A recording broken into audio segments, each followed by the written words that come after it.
1620 The Zone. I mean, we spoke the same day, and we both kind of like both apologize to each other,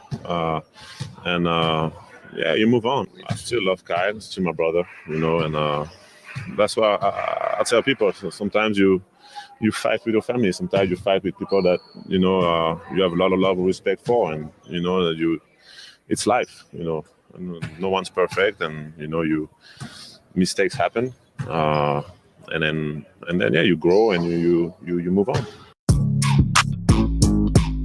Live from 50th and Capitol Avenue in the Big O.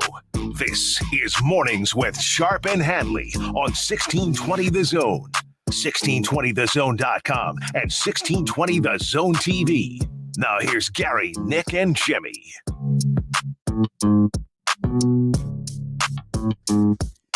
Hey, should we play to start the show? Who was that?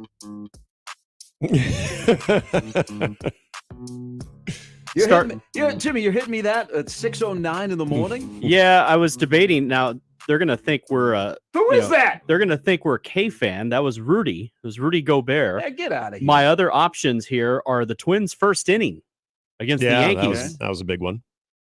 Which I was like, well, maybe I should just throw that in. At first, nine-run first inning. I thought maybe we were going to get a little Nuri Nwili, because I detected a hint of accent when we were first kind of coming on, putting the cans on, and I was like, oh no, that's not Nwili. Could tell. Oh yeah, a lot deeper voice. Yeah, get a little drama to start the day, not involving the contents of the studio, but the team that Friday. Nobody wants to win. Hold on, am I late to this? First of all, Rudy Gobert needs to stop talking. He said he probably wasn't even going to play on Tuesday night against the Lakers because of his back. Go Oklahoma City Thunder up. What's going on in the studio? Nothing. No, that's my point. Oh, I thought. Oh no, nothing at all. I walked in a little late this morning. I was a little warm in here, but that's behind about a it. Metro bus, which only goes 20 miles an hour. How many people were in it? 0. Well, I give it's like 550. So. Didn't you bring up like a couple months ago that would be the place to chill out if you needed a place to chill out, though, the Orbit bus stop? It's pretty fancy. Yeah, and I agree. It's heated during the winter. I've noticed the look and the accommodations since you brought that up, and I think you're onto something. Oh, they spent a lot of money on the Orbit. They just people have not responded in kind about getting on the Orbit bus. Hey, the first time when I moved back to Nebraska, moved to Omaha, I rode the city bus around town for a couple hours just to familiarize myself. I went north, I went south, I went west. Really? Yeah, people say, hey, you ever go to East Omaha? And I'm like, what, in the river? Yeah, I rode the city bus around. It was just a good way to, refamiliarize myself with the city. Interesting. I never did that when I went to Columbus, Nebraska. Yeah, you probably rode the L. I did. Yeah. Oh, I had to get on the yellow, then cross over to the red line. Yeah, but I'm not sure if Metro buses drive more than 20 miles an hour. I mean, it's like you drive the shuttle buses on the UNO campus that only go 10 miles an hour, and then you upgrade to driving the Metro bus, which goes 20. Now the Orbit buses fly. Yeah, they do. I mean, I think you can fly up and down O Street when there's nobody on it. Yeah. That's good for you. That's a way of taking in the city. Drink it in; it always goes down smooth. Plus, you get to look at the people you meet on the city bus. That is true. It's a cross section of all of Omaha. Yep. You hear a lot of conversations. Mm-hmm. You engage in some conversations. It's like speed. You get to hear bus drivers that don't want any foolishness. That's true. Yeah, tell people to sit down and shut up. Stay behind the yellow line. Enjoy the ride. Jimmy, I was thinking of the exact same thing when you. Just thinking all the characters he meets. You had the obligatory blue collar construction worker. Yep. Then you had the tourist. Yeah. Then you had of course the guy who's up to no good, the criminal. Then you had the sort of sketchy but high maintenance guy, and then you had the lady who drives it all the time. And then so there's friendships that have developed because of the bus. Like it had every walk of life that ever since I saw that movie, other than the fear of having it blown up by Dennis Hopper, I've always felt like I would see all types of people. It's some people say go on a dating app to meet people. I went on the city bus. I wasn't looking for love. I was just trying to see parts of the city that I've never seen before. Did you walk away with a phone number or two? No. Okay. I walked away about 2 hours, and I'm like, wow, this goes slow. But, I like you guys saw my act last night. I'm a people person. Yeah, Man, I you like are. to talk to people. Are you running for a seat somewhere? You are just, I know just- people who know So people. you know what? Somebody else asked me that was at our table. So last night was the Jet Awards, and by the way, this show dressed up really well. Mhm. We all looked really, really good. We were Mhm. all suited and booted. I thought so. No ties. Yeah, I violated that because the shirt I was wearing I didn't like as an open collar, so I went tie. I get that. Yeah, I Yeah. totally thought you were trying to screw us over. No, it was a look. We had an agreement. No, Yeah. I get you. Sometimes you just, you're like, But a great event last night. The Jet Awards moved to Baxter Arena. It was fantastic. It was large. I mean, there were a lot of people there. Basically seemed like the money makers, the movers and shakers of the city of Omaha were there. Oh yeah. It was a Jet Award event. There's a little bit of structure. There's a little bit of chaos, but there's always a good message. Yeah. And it's always great to catch up with people that maybe only see once a year, like former Huskers, dignitaries. But it's for a great cause. And, in their combination with Metro Community College and the scholarships and the money they raise. And, when the Jet was in yesterday, he explained it. So it's really what the Jet Award has become. And like in the world of college football, I always want it. And credit to Michael Severe, because Michael is the media coordinator and he's the guy that, first got involved and promoted it and getting people to vote and getting the word out. I would always like to see it become a bigger national award. Mm-hmm. It's never going to be mentioned along the Lombardi or the Outland or, of course, the Heisman, but it is a significant award. And it's also kind of a standalone because it's the end of the banquet circuit. Yeah. It's in April when all these other ones are like in December or January. But it is growing in stature, and they continue to add to it. And last night, we got to see Darius Davis from TCU that was there. I was kind of disappointed Max Duggan, his college teammate at TCU, was not there, but his family Yeah, that was cool. was in attendance. But no, I just know a lot of people. I like to meet a lot of people. So it took me a while to get into the room. I ran into some people before I got to the free drink ticket line, which took forever. Jimmy and I had a strategy. We just got two. Oh, I know. I saw. I walked in and you guys were double fisting. I'm Yeah. like, oh, geez. No, What's going on? it's because the line was is a little bit condensed there. Jay, Damon's wife, and I were discussing the strategy here. We were standing in line. I said, you know what? If you're single, I would buy you a drink. Knock your husband to the side. I was kidding. But we're like, you know what? These are like, everybody got two free drink tickets. Yeah. And so the people working in the club lounge at Baxter Arena probably were not as aggressive because people weren't paying with cash. It's true. So, I mean, it makes That's true. sense. We all do that. If you've been a bartender, on those nights where people seen have free Cocktail. Drink tickets, yeah, you're going to take your time. But if they got a wad of cash in their hand, you're like, zip, here Yeah, we go. get What them. do you want? And you're Mhm. slinging drinks everywhere. That's true. But, we got through it. But I saw you guys were double fisting. But, there's a lot of people that I know. And as you make your way through the room, you stop to say hi to people. I think here's a big moment for yours truly and maybe the show. And maybe this was just a made-up conflict. But I think the mayor of Omaha and yours truly have made up. Oh, you wow. guys see, that was right Yeah. next Wow, to me. a little And bit bearing the lead. Yeah. am I correct? Did you get the proper introduction to Oh, yeah. the new Mr. Mayor? So I saw her and you make eye contact and she's talking to somebody and you guys saw where I was. So I kind of walked by her and I stopped and I said, hello, Mayor. And she said, hello. And we kind of exchanged a little back and forth. And then this is why I think, we're good in the mayor's office now, even if we were never bad. I think it was like we just made it up because it was kind of fun. She introduced me to her husband. Mm-hmm. So I'm like, okay. Oh, you're in. Now we're going. Now, she did miss an opportunity because she was there to speak last night about how important like Metro Community College, the scholarships, and the trade industry is for Omaha. I told Happer, I said, she missed a great opportunity in her speech to say, you know what? We're really, really happy that the Jet Award is here in Omaha because this is Omaha. And just like the Jet took it back and went straight ahead with all kinds of speed, man, 26, you're going to be able to do that on a streetcar.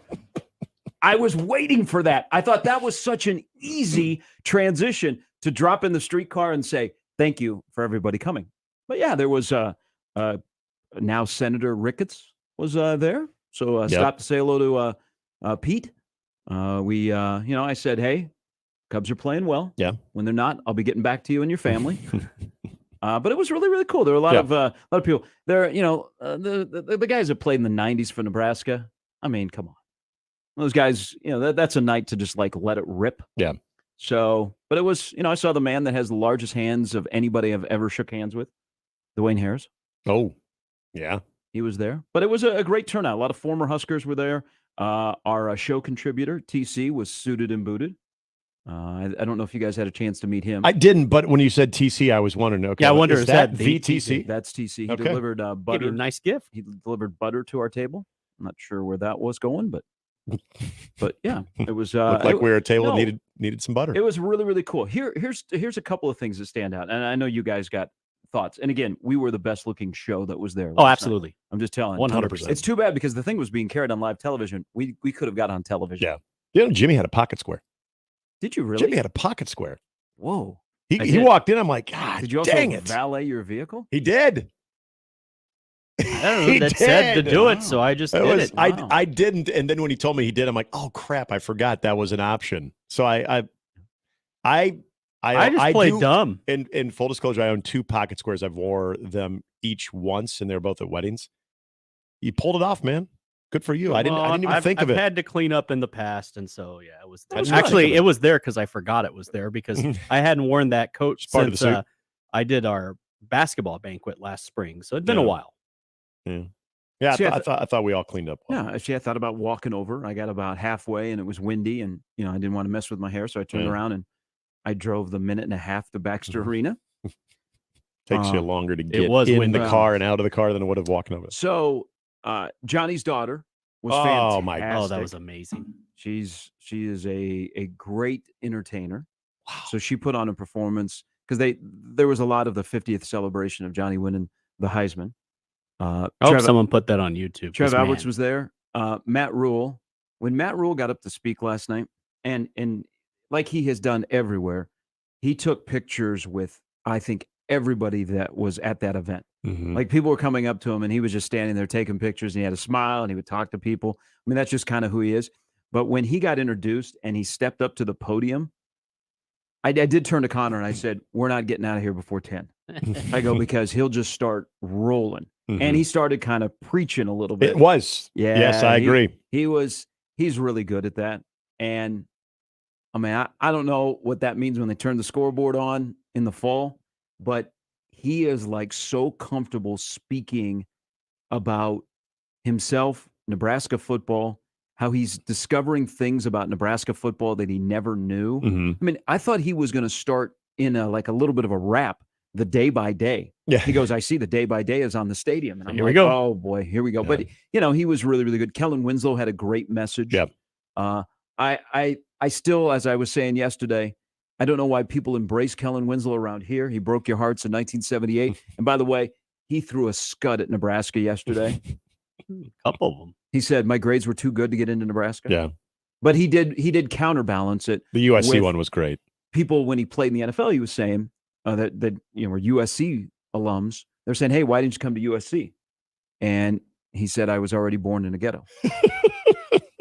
That was great. But that was great. He also went with the ultimate flex. He was wearing his Hall of Fame jacket, which I got to admit, he walked by when Jimmy and I first got over by the bar. He walked by us. I'm like, oh wow, is this another one of those? This is another guy from NCN. That's fair. That's fair like, because they were there and they were wearing their jackets. Yeah. So I'm like, oh, I don't recognize that guy. And I'd have given you $4. So how long have you been with NCN? Like a lapel, there's an insignia that looks a little different, but I'm pretty sure he's with NCN. Yeah, no, but he looks good. Yeah, he does. He's cocky though. Yeah, he's somebody that's got a lot of confidence. Yeah. But it was a really, really cool night. We saw a lot of our listeners that are there. A lot of people in Omaha, and it's become on the Omaha entertainment calendar or those kind of events. It definitely has a staple now that it's 12 years old. And Aaron Lockett and Ryan Robinson, who were in studio yesterday, they honored them, and Darius Davis. So it was a fun night. And so everybody that was there, it was great to see you. And thanks for supporting the Jet Award. And it'll be at Baxter Arena Yeah, it's that's awesome. already big. You guys didn't stick around for the post show, did you? Just for a moment. What was the band they had? Taxi Driver. Taxi Driver. Yeah. Okay. Yeah. For a moment, got a chance to haven't really been able to interact with Dirk since he left the World Herald. And he was great. And he was awesome. Yeah. So I wanted to say hi to him, and it was great to just catch up with Dirk for a little bit. But a couple of quick takeaways too. And you mentioned Ryan Robinson. Wow, what an individual. So he was here in studio. He met all of us, kind of going through a whirlwind of, coming here and being able to speak. But I found this to be the case when you meet me when I have a hat on, mm-hmm. and then when you see me without a hat, like I probably look like two different people. We walk in, and Ryan Robinson's there with his father and his mother. Oh, yeah. And he goes, "Hey guys, how are you?" He's like, "Good to see you again." And he goes, "Hey, I want to introduce you to my mother and father." And so and he's like, "Yeah, that was fun this morning." Like, first of all, he recognized me without a hat on, but also introducing us to his parents. I'm like, you don't have to do that. We're not that big of a deal. But he just, you could tell he was very proud to be there. His parents were very proud of him and to be there too. That was really neat.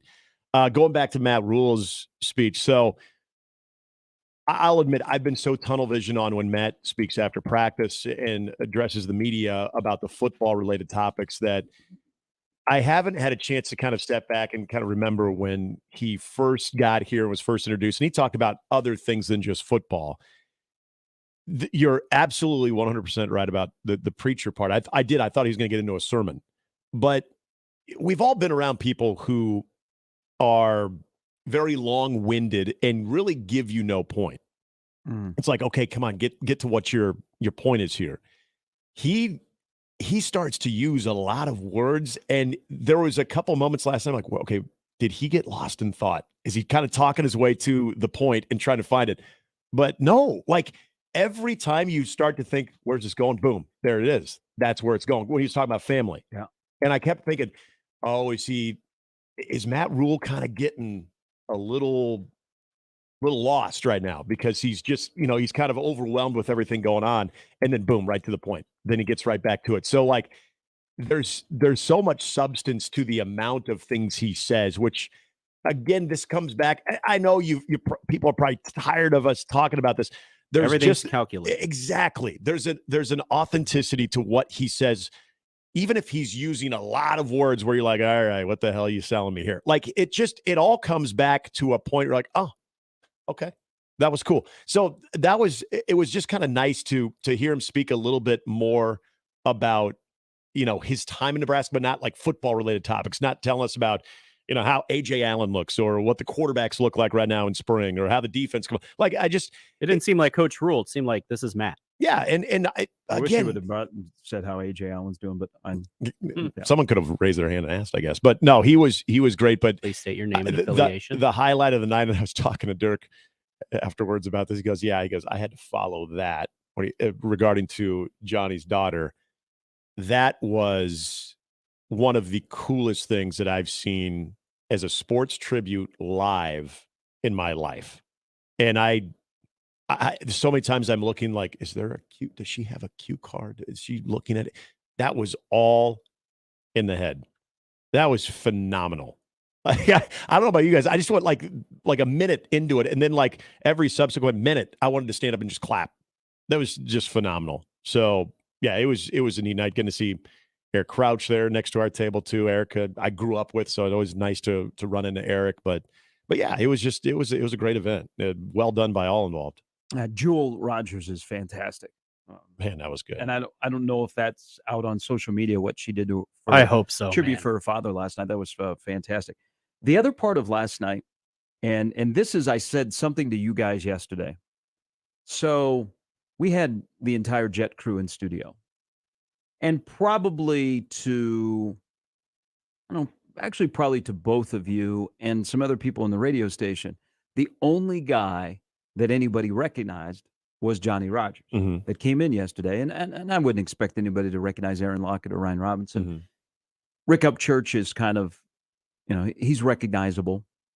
But the other guy that was with him yesterday had somebody, and this I'm going to get on my soapbox here, but there is a good ending to this. So the other person that was part of the crew that was on the radio yesterday walked into the station, walked into the studio, and I don't know if you guys saw, he was the first guy I went to. So I'm like, that's the baddest man on the planet, Rich Glover. But somebody here in the studio or in the station, they were like, who was the older gentleman? Is he just does he like take care of media and stuff for the Jet Award? And I said, are you a Nebraska football fan? And they're probably, I don't know, late 20s, early 30s. So I wouldn't expect them to know about the guy that dominated the game of the century. And I said, no. I go, that person was Sue before he was Sue. Oh, that's a great point. Yep. That is Rich Glover, who back in the early 70s was the greatest defensive player in college football. And to this day, he is still one of the greatest college football players that has ever played that position. And they went, oh, well, he didn't look like it. And I said, well, would he expect him to still be playing his playing weight? Yeah. He's still tipping the scale 250. So I thought about that after I left because I've interacted with Rich quite a bit, and he's great, as you saw, and he's doing well right now. His health is really, really good. So last night, and you know, and Johnny and Rich are really, really good friends. I mean, Rich Glover, the first time that Johnny Rogers introduced himself, he said, hey, I'm Johnny Rogers. I'm from Omaha, Nebraska, blah, blah, blah, blah, blah. And he goes, Rich Glover, Jersey City, New Jersey. Basically, get out of my way, kid. Yeah. Okay, cool. But because they were both, you know, at the top of their profession in college, they bonded. So last night they honored Rich Glover with a plaque designating him as the baddest man on the planet. And it was great because if you think about it, Rich Glover in a year could have won the Lombardi, the Outland, and the Heisman.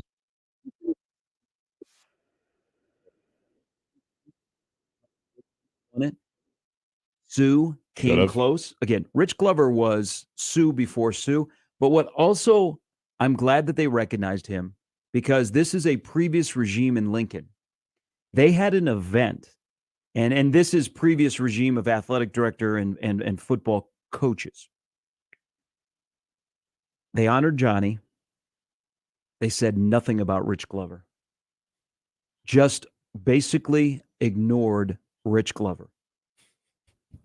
And to this day, it still bothers a lot of people that this guy who was as dominant as can be, and Johnny's punt return in the game of the century gets all the attention. But what Rich Glover did in that game, he was tossing dudes to the side. What, 23 unassisted tackles? That video, first thing I thought when you said, Sue. That's insane. It's Sue. So that was like one of the highlights of last night is that Rich Glover is being properly honored for his contributions at Nebraska because they had an event, and this is more than a few years ago. That hey, there's the Jet, Heisman Trophy winner. Oh, and there's Rich Glover. Good. Yeah, Rich Glover, who finished third in the same Heisman. In the highlight, Chris Schenkel says, guess who again? Rich Glover. That usually means he's been all over the place in that game. So it was a great event last night, and you know, it's now that it's kind of, I think, I've found a home at Baxter Arena. It will continue to grow. So we'll watch Darius Davis of TCU. Yeah, told the lady, she goes, "I recognize you," and I said, "Yeah, I won the Jet Award in 2012." I had her for like 15 seconds. I had her for 15 seconds. And she's like, no. And I went, that's not it. No, you're right. It was 1990. She goes, you're the radio station guy. Oh, and the radio station guy. I said, yes, I am. You were a legacy. But I also won the 2012 Jet Award. Yeah. All right. Good Friday morning, everybody. This is a feel-good Friday to wrap up the week. We got a lot of stuff to talk about because it wasn't just the Jet Award. Also a night that had no basketball. That was kind of awkward not to have any NBA basketball. We have the final two play-in games tonight, and then the regular postseason begins. Brian Windhorst is going to join us from ESPN coming up at 9. I'm surprised he has time for us. The guy is everywhere. He's on First Take. He's on a podcast. He's doing NBA Live. He's, on memes. I'm So gonna Wendy's going to join us coming up at 9. I'm gonna do a subtle brag on this one, just because I knew, Wendy's a good dude. He's always been good to me. Yeah, busy, right? He wasn't going to do it. So got back to me like a day later and said, yeah, I think 9 a.m. on Friday will work. And then he said, by the way, went to a hockey game. My kid is hooked. So I'd like to think that Nice. All right. it was his experience at the hockey game. He's like, you know what? Maybe Good on when ya. we go to a game next year, Handley can hook us up with something. So, it's a whole scratch my back, I scratch yours. So, All right. Do we know if he's in Omaha or is he in the studio somewhere? I believe he is. Well, it wouldn't shock me if he's in Memphis. See, I got a couple of questions for him. One, when he did the whole Utah Jazz, Danny Ainge thing, we have to talk about that. And then we got to get him a different backdrop. Yeah. Like when he's it's doing so live noticeable. shots, it looks like it's like a Catholic grade school gymnasium. Yeah. Yeah, we got to work on a different backdrop. It's noticeable. So Wendy will join us coming up at 9. Craig Gass, who is a comedian who is going to be at the Funny Bone this weekend, he'll stop by at 7:30. Mike Schaefer at 8:30. There was a significant announcement yesterday in the world of recruiting is you no longer are locked into 5 visits. You want to visit early? You want to visit often? You want to come back again and again and again? This could be a little chaotic. Every top 400 prospect in America is going to be visiting every Power 5 school. So there's a change on that. Plus, we'll get Shafe's thoughts as we are now a little over a week away from the spring game. Matt Verzal stops by and Brian Edwards as well. Lots went on yesterday. When we come back, Baylor Shireman made an announcement. I don't know that he needed to for some people, but he is returning to Creighton. So that is one check off the board. You don't have to worry about Baylor Shireman going to the NBA draft. He's coming back for another year. He wants to run it back. Easy or hard? We'll dive into that. Also, some good stuff yesterday from Nebraska and an issue that I think will continue throughout the entire season, and that is on the defensive side of the ball. I'll explain. Nick, Jimmy, Gary, we're all here for you on a Friday, a feel-good Friday. On Mornings with Sharp and Handley on 1620 The Zone. Mornings with Sharp and Handley on 1620 The Zone and 1620thezone.com with Gary Sharp and Nick Handley. Remember, no matter how you listen, it's still AM radio. 1620 The Zone. O'Reilly. Replace your worn-out wiper blades and see the road better with help from O'Reilly Auto Parts. Right now, save $10 on a pair of Trico Force wiper blades. Old Rewards members get 4 times points and receive a $5 reward with purchase. Our professional parts people will even install your new wiper blades for free. Stop by O'Reilly Auto Parts or visit O'ReillyAuto.com. O'Reilly Auto Parts. Wendy's $3 breakfast deal is a bacon or sausage egg croissant plus small seasoned potatoes for $3. It's the breakfast that don't miss. So if you did miss Wendy's breakfast, don't imagine. Fresh cracked eggs, sizzling sausage, crispy bacon, and block out those hot, buttery, flaky croissants. Croissants don't really make a sound, but if they did, for a breakfast that don't miss, Wendy's is that breakfast. Choose wisely. Choose Wendy's $3 breakfast deal. Limited time only. Participating U.S. Wendy's. Select a request $3 breakfast deal to obtain discount. Not valid for a la carte or combo orders. Don't miss this week's Zone Deal. This week's half-off deal is Kops. Receive 2 $25 gift vouchers for just $25. Kops makes delicious pizza, fresh salads, and tasty charred wings. For the basic menu, click CopsPizza.com. And for the extended menu, visit them at Shadow Lake Town Center, 180th and Center, and the newly reopened 72nd and Jones locations. Zone deals go fast. 9 a.m. Friday, 1620thezone.com. PACE, Police Athletics for Community Engagement Organization, is dedicated to preventing at-risk and disadvantaged inner-city children from becoming involved in street gangs, crime, drug use, and victimization. PACE provides an opportunity to develop discipline, self-esteem, and positive moral values through wholesome competition and free participation in soccer, baseball, CrossFit, and flag football. To help PACE and local families make sure kids have access to safe and fun spring and summer activities, please go to paceomaha.org to support the PACE mission. Thank you. Everyone has a reason to walk at the American Heart Association Greater Omaha Heart and Stroke Walk. I walk to get my heart pumping. I walk to end heart disease and stroke. I walk to save lives. So can you. Sign up, step out, and share why you walk at the Greater Omaha Heart and Stroke Walk on May 20th at Miller's Landing. Together, we can put an end to heart disease and stroke, one step at a time. Register today at omahaheartwalk.com. And we're back. Mornings with Sharp and Handley. Here's Gary, Nick, and Jimmy on 1620 The Zone.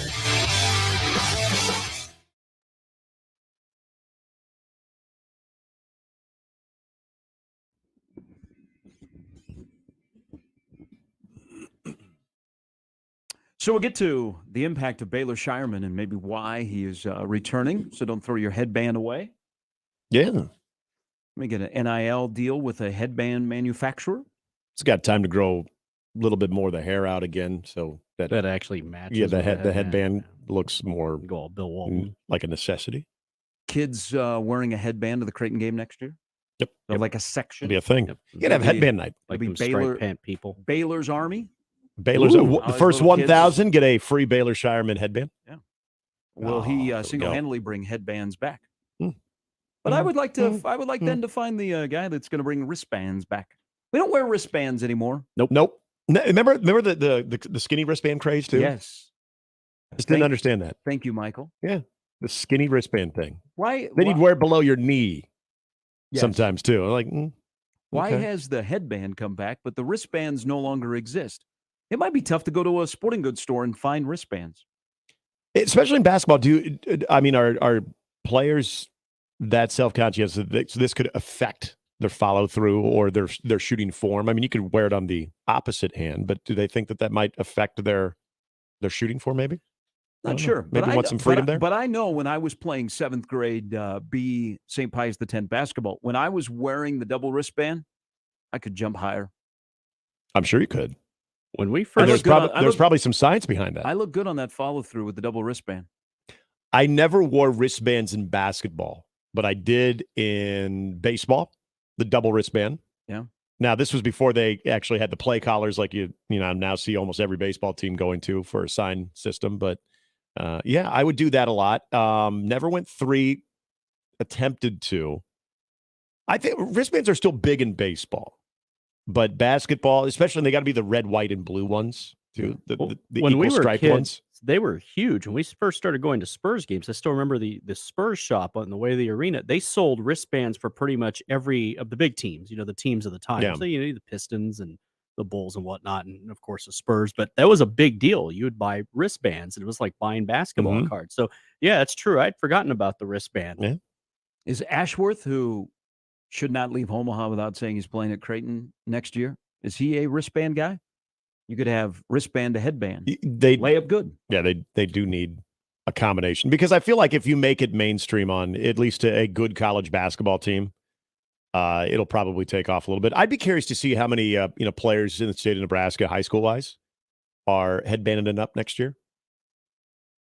Tim says, "What about the Nebraska bowling team bringing back the wristband?" He goes, "I noticed that there are 1 or 2 bowlers that are wearing wristbands. They are competing for the NCAA title. Yes, they are. They are. Vegas. They don't they have their first roll at 11 a.m. this morning? First roll. Look at that. Yeah.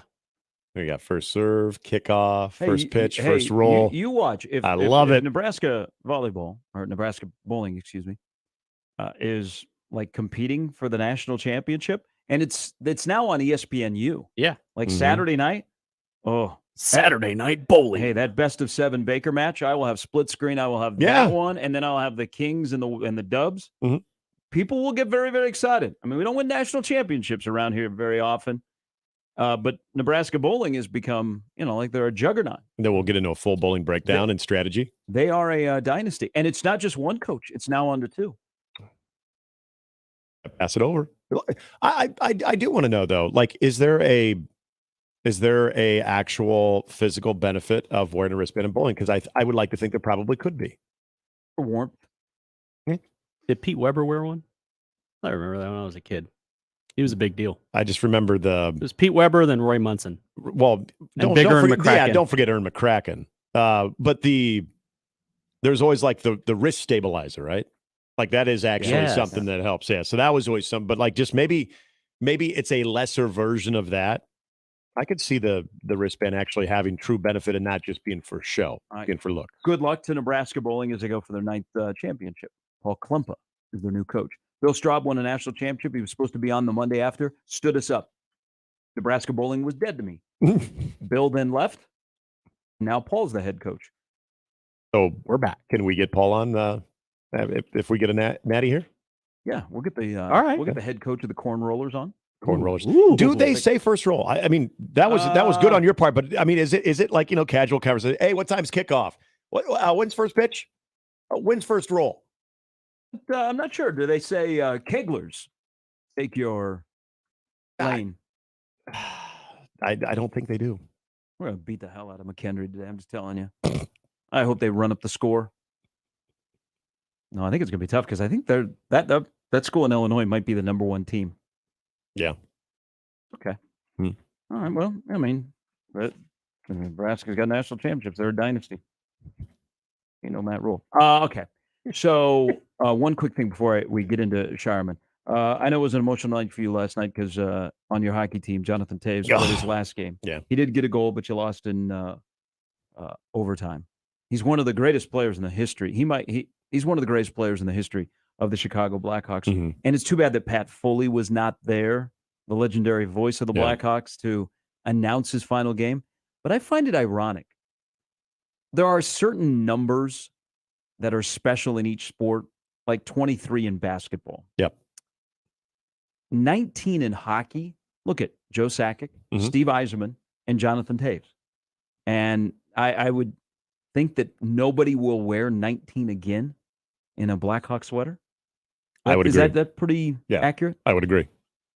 Captain. And that news, and I'm sure a lot of the Chicago Blackhawk fans understood because he sort of hinted at retirement about a month ago. When that news broke yesterday that he would not be re-signing and to have that one last shot at the UC, I don't know if they sort of saw that coming or if there was even an announcement yesterday that a lot of the Chicago Blackhawk faithful would have probably sort of just assumed that this could be the very last time we see Jonathan Taves. Yeah, that they did it upright. I mean, the fact that you even had everybody, and not just his own teammates. I mean, the opposition. You've got officials that were saluting him. Like that was pretty awesome. Like at least I can still see Patrick Kane playing. I don't know what's going to happen with Jonathan Taves after this. You know, he's dealt with some stuff both physically and mentally over the last 5 years. That this very well could be it. Period for him, but. Isn't this War Just Sports is incredible, though? For a guy that meant so much to an amazing championship era in that organization, he gets, as they are breaking down the special things about him, he gets a 5-hole. As the announcers are talking about it, and all of a sudden, within seconds, he scored. It's like, sometimes sports is just perfect. And for Jonathan,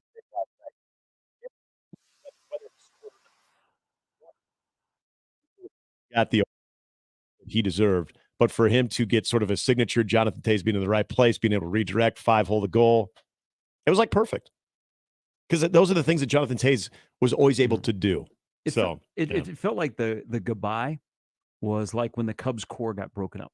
When Rizzo and Bryant and Baez, they all departed. Because a lot of people, he's their favorite Blackhawk. I mean, he's got 3 cups.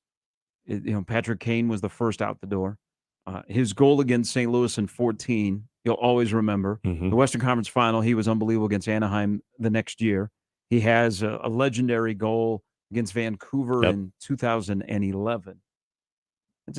His body has kind of broke down, and it's the transition that, teams that have great success when they have players that were their young core that don't go anywhere, and you got to make that hard decision to move on from them.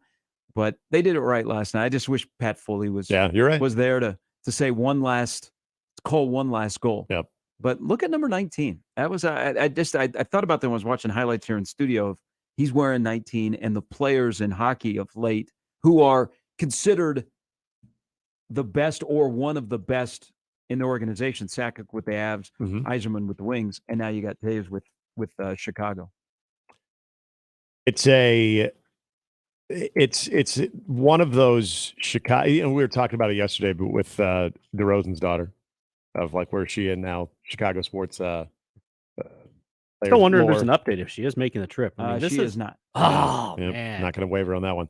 I'm all in on the Heat then. You know, I think everybody always kind of looks at Kane and his the overall just explosive plays, and you know he can turn a game on a dime. But like Jonathan Tays, I wouldn't say had that type of game like Patrick Kane, but what he meant, and then you also wear that C for so long too with that group that was just so dominant for so long. Yeah, that number without question will be hung. I don't think you're going to see anybody wear it. Will at some point number 55 be hung? Number up in the rafters of the shot. Get yourself a Final Four natty, maybe.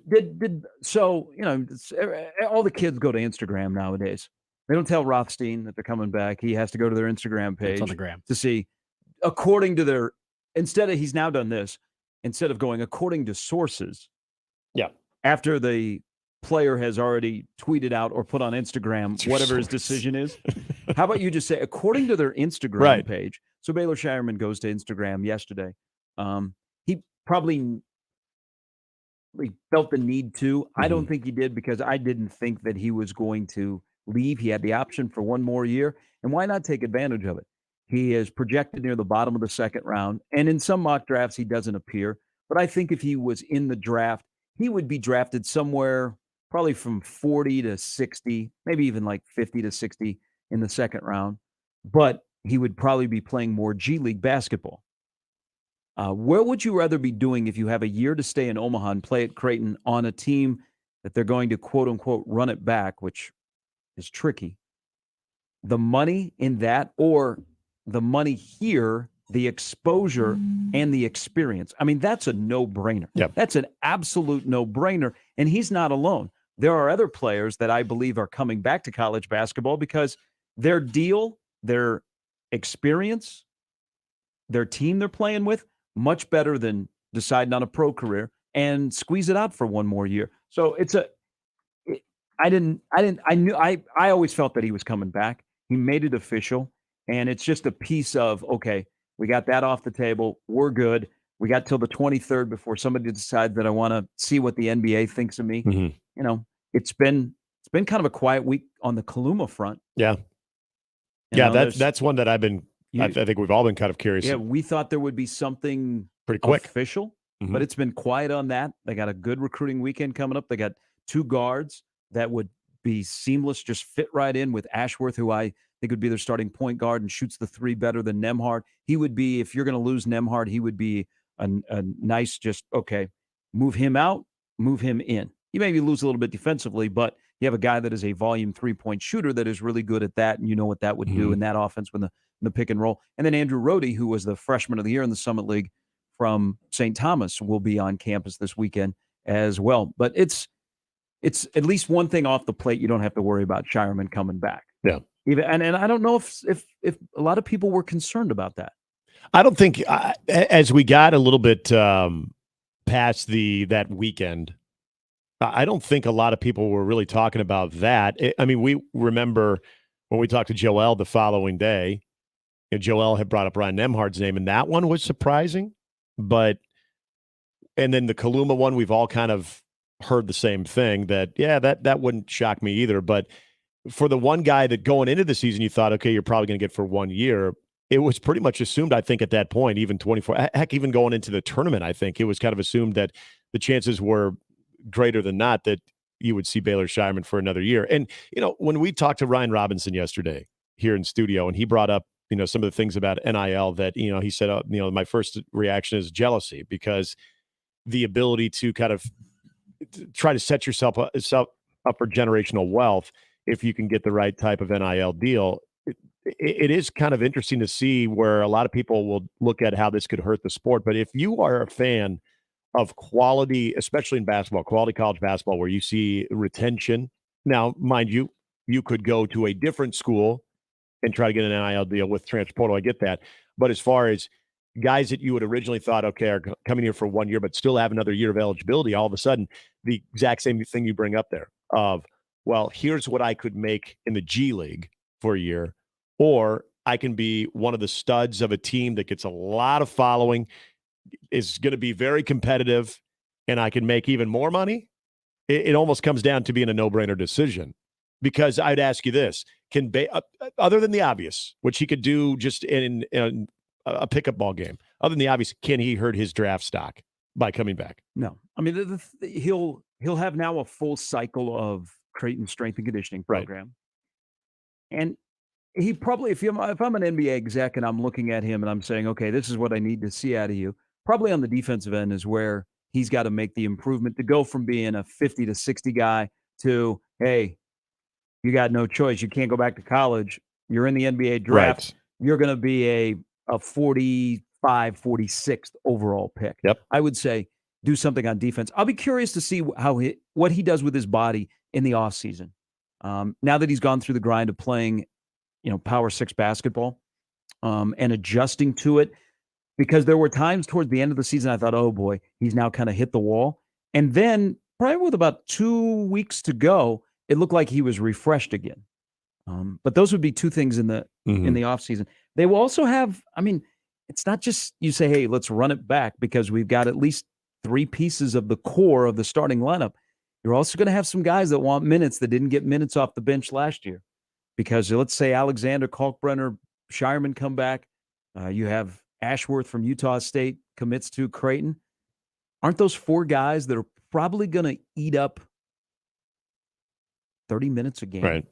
So and here we go. Trout? What kind of minutes Trout's getting? And Trout and Miller and King on the bench. Where are they going to fit in? Right. Now that's where the schedule. You're not going to. You're going to have a schedule set up where you're going to be able to develop guys more in season than you had this year when you're rolling, playing, night after night, you're playing teams where you're not going to go very deep on the bench, because that'll be the difference is, can you early in the season, can you get confidence to have guys off the bench and their minutes increase? Yeah. And maybe I'm off here. Maybe it won't be a year where you're going to have 4 guys that log 30 plus minutes a game. Yeah. And that's the kind of the intrigue about, first of all, Luma's decision. Still think that I think everyone's kind of assumed that he's gone, but as days continue to go by, is that good for Creighton? Do we start thinking that maybe he is coming back, or is it just? Oh, I don't think you can, because there's still we're now less than a month away before the college basketball portal closes, right? And. We'll see. There's still a lot of movement. Yes, there is. But I did think there might be more movement this week. I did too, and I thought he was one of the names. But if you kind of start looking at what this team could be, but those still remaining pieces of it, yeah, I think that there are some kind of important roles that I would be curious to know about. Like if Mason Miller, was he kind of looking at himself of, going through his role last year and then being a little bit close to that starting 5? If he's not, and if it's going to be another year of kind of having a similar role, how does that impact him? Is he someone that is completely buying into that? Oh, I would like to think he would. I think he is. The family loves Mac. Yeah. The Miller family, Mike, the NBA, and his wife was a volleyball player at Florida. That's where they met. Oh, they are all in on Creighton. Yeah. And here's the awkwardness of that. And Mason, I think, needs to play more. He's got a huge upside at Creighton. Dad is opening up a sports bar across from the arena that you play in. That'd be kind of weird. Yeah. No, Mike Miller is like one of Mac's biggest fans. Yeah. There is no doubt. But what's the development look like for Fred King? Right. Do you load manage Kalkbrenner early in the season? This is why it's not so easy just to run it back, in my opinion. Mac's going to have one of those years, and this will be one of those, I'm not going to say difficult year to coach, but you're going to have to be very good at pushing the right buttons at the right time, and how far you go and how far you step back to let the team run themselves, because they're going to hear all year, all offseason, run it back. Hey, you're Elite 8. You should be in the Final Four. Remind yourself, Big East's going to be tougher next year. Yeah. College basketball, the Blue Bloods are probably going to return again. College basketball will probably be a little bit more top-heavy next year, but especially in your own league, there is going to be you're down to 2 off nights probably in the league when you go to Chicago and when you go to Indianapolis. Again, I'm not Thad Matta and Butler. That's not for me. I just don't think that's going to work. So now you're down to 2 off nights in the Big East. When it used to be, we could go to D.C., we could probably go to New York City, we go to Chicago, we could go to Indianapolis, even with the problems playing at Hinkle, and go, hey, you know what, we're good. Yeah, the Big East will be a bear. All right, 6:57, hour in the books. Coming up next hour, comedian Greg Gass will join us. Nebraska basketball, men's basketball. See, look at this. We're talking basketball in the middle of February. They have an important weekend in recruiting as well. Plus, Tony White. He has an important rest of the spring and the offseason as the defensive coordinator at Nebraska. We will dive into that and much more with Nick, Jimmy, and Gary on Mornings with Sharp and Handley on 1620 The Zone. Mornings with Sharp and Handley on 1620 The Zone and 1620thezone.com. Live from the Host Coffee Studio, this is 1620 The Zone. 1620 The Zone. Traffic. From the Zoom Drain Time-Saving Traffic Center. We have no accidents to report at this time, but you can expect a bit of a slowdown from 192nd to 183rd on Center. Then on L, it looks like things are slowing down just a little bit near 90th Street. And other than that, it looks like your commute this morning should be pretty smooth, even if you're running a bit late. As always, remember to stay safe and wear your seatbelts. I'm Chris Scott. This time-saving traffic was brought to you by Les Hills Harley-Davidson. Come see the Toy Box at Les Hills Harley-Davidson, the ultimate playground of many mighty motorcycles. Take one for a test ride today. Les Hills Harley-Davidson, I-29 and Highway 34 south of Council Bluffs. Rise up and ride on. For adults with moderate to severe plaque psoriasis who are candidates for systemic or phototherapy, now there's Skyrizi, Risankizumab Riza, a prescription-only 150 milligram injection. With Skyrizi, 3 out of 4 people achieve 90% clear skin at 4 months, and Skyrizi is just 4 doses a year after 2 starter doses. Nothing and me go hand in hand. Nothing on my skin, that's my new plan. Nothing is every day. Don't use if allergic to Skyrizi. Serious allergic reactions and an increased risk of infections or a lower ability to fight them may occur. Before treatment, your doctor should check for infection and tuberculosis. Tell your doctor if you have an infection or symptoms, such as fever, sweats, chills, muscle aches, or cough, or if you plan to or recently received a vaccine. With Skyrizi, you could achieve 90% clear skin. Ask your doctor about the #1 dermatologist prescribed biologic in psoriasis and visit skyrizi.com or call 1-866-SKYRIZI to learn more. Wendy's $3 breakfast deal is a bacon or sausage egg croissant plus small seasoned potatoes for $3. It's the breakfast that don't miss. So if you did miss Wendy's breakfast, don't imagine fresh cracked eggs, sizzling sausage, crispy bacon, and block out those hot, buttery, flaky croissants. Croissants don't really make a sound, but if they did, for a breakfast that don't miss, Wendy's is that breakfast. Choose wisely. Choose Wendy's $3 breakfast deal. Limited time only at participating U.S. Wendy's. Select a request $3 breakfast deal to obtain discount. Not valid for a la carte or combo orders. I always wanted to learn Spanish, but I never thought I'd have the time.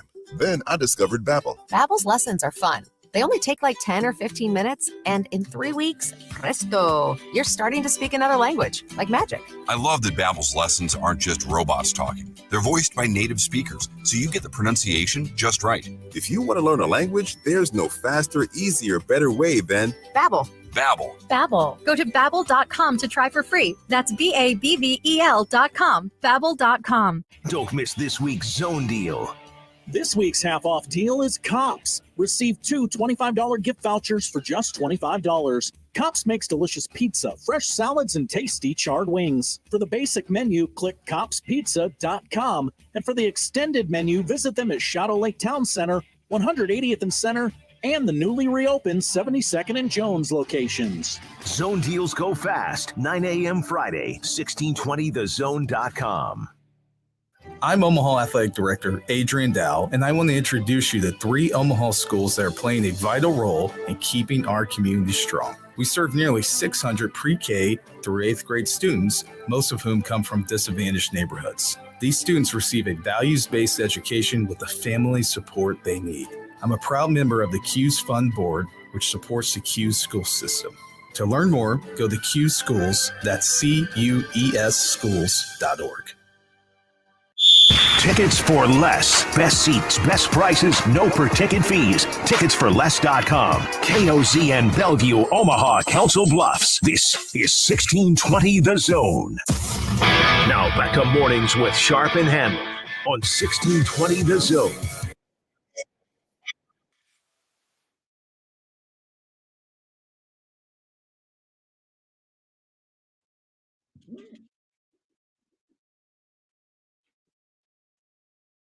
The internet can be a wonderful place to give you little nuggets of information, and people do their own detective work.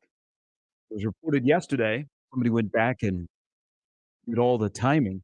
Brooks Koepka and John Rahm spent 97 minutes on Sunday waiting at the tee box Yeah. for slow play in front of them. Well, and Cantlay, which was basically being blamed by Brooks Koepka, the Cantlay's group in front of him, he said, "Now we were waiting too." So it was kind of everyone's sort of pointing their gun at everyone else. Like, I don't know.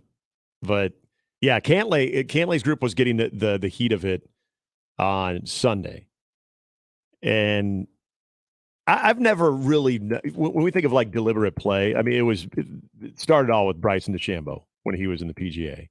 Like, and that annoyed everybody. I mean, they were taking to social media calling him out.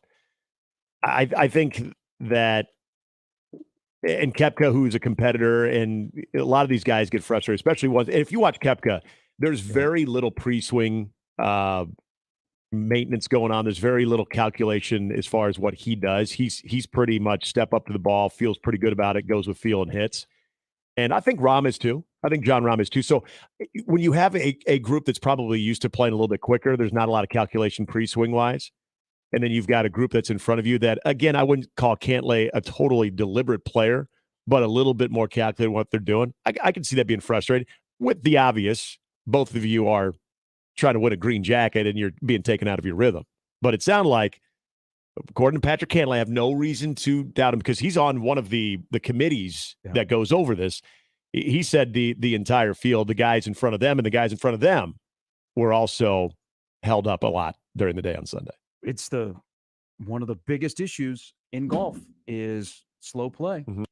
You know, I mean, that's gonna, whether it be us on a golf course or in the PGA, but 97 minutes that they waited. Can you imagine on the most stressful day of the week at the most stressful tournament with what is at stake and you wait 97 minutes? I mean, you and I, we could just wait for the car girl to come by and have a beer. Oh, yeah. I mean, we're good. Yeah. I can, and then I can also blame my 98 on slow play. Like, well, I would have shot in the 80s, but waiting for every freaking shot and had a beer.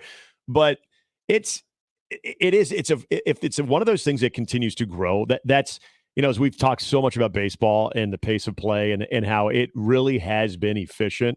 I mean, you've seen some amazing results so far in baseball. That's something to keep your eye on with golf, especially as Tiger gets further removed from the field. And you've got to rely on younger stars, but also different ways of watching the game where people like, you know, hey, we like to take naps during golf.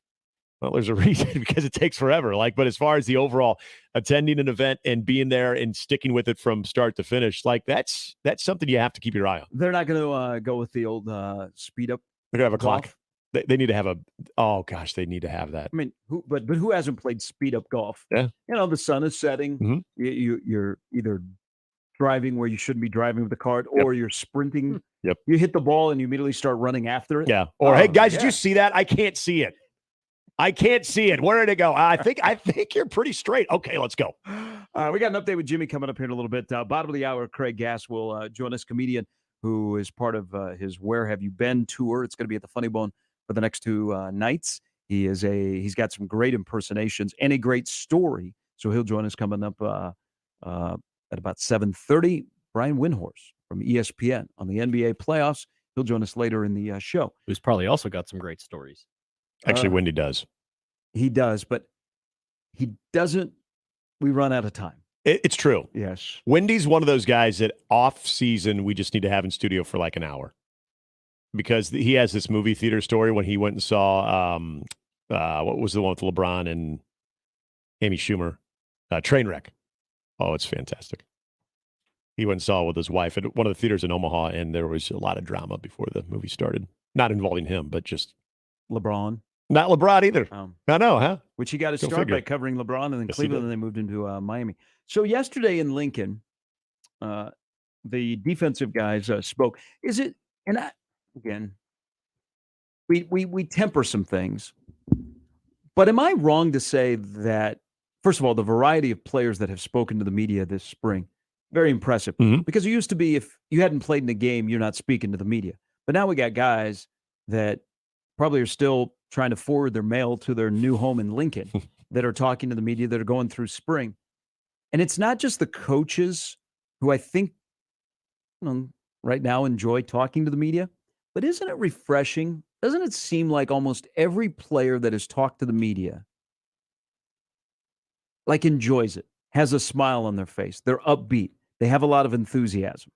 I know it's the spring, they haven't turned the scoreboard on, but yesterday it still matters. Like Elijah Judy spoke for the first time. Okay, he was a guy that seemed really, really excited. Yeah. Noeli spoke yesterday. Just an observation that guys seem to be more excited.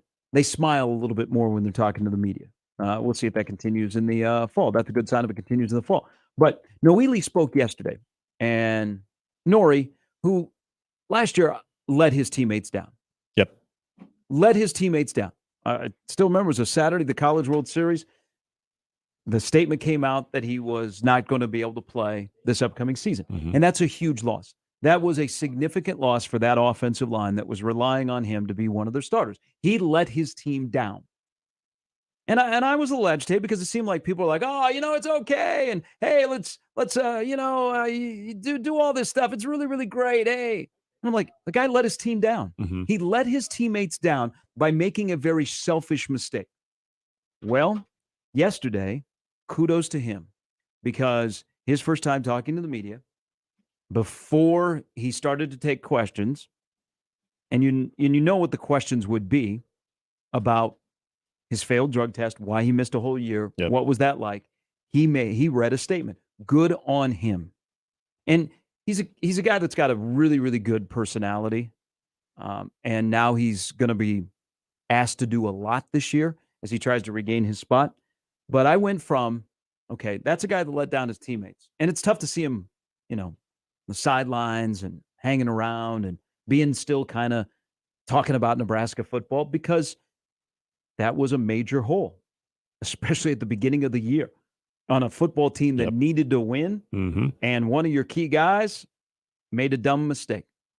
So he addressed it yesterday, and you can read his statement, and it was well put together and it was heartfelt. I believed that what he said and how he felt and how he wanted to make amends and what Nebraska football means to him, all in. I believe it was not just lip service. But there were two things that stood out on what he said. So I moved past that. And then I went to, one, he's another lineman and another player that attributes their spring to Corey Campbell. When he said, my mobility and my movement is better. And then I don't know if you caught it, he threw a little shade at the previous strength and conditioning. We're not just throwing weight around. Yeah. Then there was the other thing that this appears not to be lip service, is running the ball. It first started where this idea of, Nebraska is really serious under Matt Rule of running the football. They were telling recruits this. And then recruits were repeating, I think they're going to run the ball a lot in Lincoln. And we'd all be like, yeah, we've heard that before, kid. You're new to this. We've heard this. And then coaches that were at the coaches clinic started to say, no. Nebraska is serious. They are going to run the football. It's not just Matt Rule saying, hey, 75 yards rushing in the fourth quarter. So you got recruits, you got high school coaches that were at the clinic. And then yesterday, Noeli, who's going to be one of the starting offensive linemen, said, we are going to run the football. Those were the two things that stood out to me ahead of him essentially apologizing and explaining how his last year went. It's interesting because I didn't take it. Well, I want to go back to your first point where you mentioned the players that were talking, and they seem to be, genuinely cool with talking, and they're going to give you something. They're going to have a little maybe excitement behind it. Like even AJ Rollins, that story from going to offense to defense and what he had to say, I thought was, somewhat enlightening. But going back to Nuri Nuili, for a guy that knew, hey, I got to address this. I'm addressing it with a statement. And at the end of that statement, he says, I understand. I appreciate this. I understand you all have a job to do, but I'd like to move on from that. And, to everyone's credit there, they did. They didn't make it about that. Like, okay, you said that, but, what he mentioned about the strength and conditioning when he was talking about Corey Campbell, I guess I didn't necessarily catch the part where he says we're not just throwing weight around as a diss, although when you bring it up, it very well could have been maybe just a little bit of shade thrown at Zach Duval or just how they did things. But I did find it very interesting and maybe more exciting to hear what Corey Campbell is doing with the offensive line when he talked about the weight, but having them in position, talking about what they're doing from a strength and conditioning standpoint, but when it comes to the movements as well. Because what do we always see in the summer or in the winter? It's those videos of guys that are, they're squatting a dump truck or they're bench pressing a house. It's like, oh my God, this guy's strong. We've seen where that has led on the field. And not necessarily that's the reason they have underachieved, but he was kind of talking about things that I feel like, I don't even want to say are innovative, but things that seem like there could be more upside to how you're designing a individualized strength and conditioning program for each guy and what they're doing with their movements. We've already talked about this about Bryce Benhart with the things that we have heard from people who are extremely sharp when it comes to offensive line play, what maybe was holding Bryce Benhart back and what they're trying to address and tackle with Bryce Benhart. Then you think about Nuri Nuili. What I got from that is just stop me if you heard this before, the attention to detail is going into each individual when it comes to even a strength standpoint on how that can help them in their performance and the movement. That was the thing that stood out to me, the types of movement that Corey Campbell has Nuri Nuili and the offensive line doing with the weights and making sure that that's all part of that system. It at least sounds different, which I think we can all applaud. Yeah. That's a good thing. Well, and maybe keeps them out of the injury world, because that offensive line has some depth issues. My hesitation is offensive line, defensive line depth, and do you have any pass rushers and depth at your inside linebacker? Those are but if it's a strength and conditioning readjust where guys stay off the injured list and stay on the field, then that's all good, because those are two positions where they need to. And they need double-figure games out of Teddy Prohaska. They need double-figure games out of Norelli. Yep. It's just plain and simple, because I don't know that they can get 8 deep on the offensive line. They certainly aren't getting a comfortable 5 deep on the defensive line right now. And I also say this because the portal opens tomorrow. That difference maker ain't walking through the door to a place like Nebraska. They're just not. No. You cannot bank on that. Again, if I'm a big-time defensive lineman, what am I doing in the portal? Okay? At this stage, too. I'm either in the league or I'm front and center at the place I'm playing at right now. Yeah. So if you're thinking, oh, we'll just fix it in the portal, you're kidding yourself. Could you grab a body that is another body there? Certainly. But you got to keep guys on the field. They essentially, if you're going, let's say Piper, Corcoran / there, and you're going Prohaska and Benhart and Norelli and Scott, you need that fivesome double-figure starts. Yep. It can't be Teddy starts for 3 and then he's out again. They need double-figure starts out of all 5 of those positions. Matt Verzal, an offensive lineman at Hart, will join us a little bit later. Let's get to Dave out in Las Vegas. Good morning, Dave. It is early. Hey, Gary, Nick. Hey, I listen to your guys' shows like everybody. Sometimes I'll call Connor during the afternoon, but I want to just call and tell you guys, both of you guys, that your podcast lately on the transfer portals have been great. I mean, it's been awesome. I listened to it the other day, and it's just amazing how there's 1,400 in there, the portal.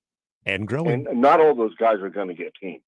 You know, and it always boggles my mind when 100 guys enter the draft and there's only like 50 spots, because 10 of those spots out of 60 are going to foreign players and G League players.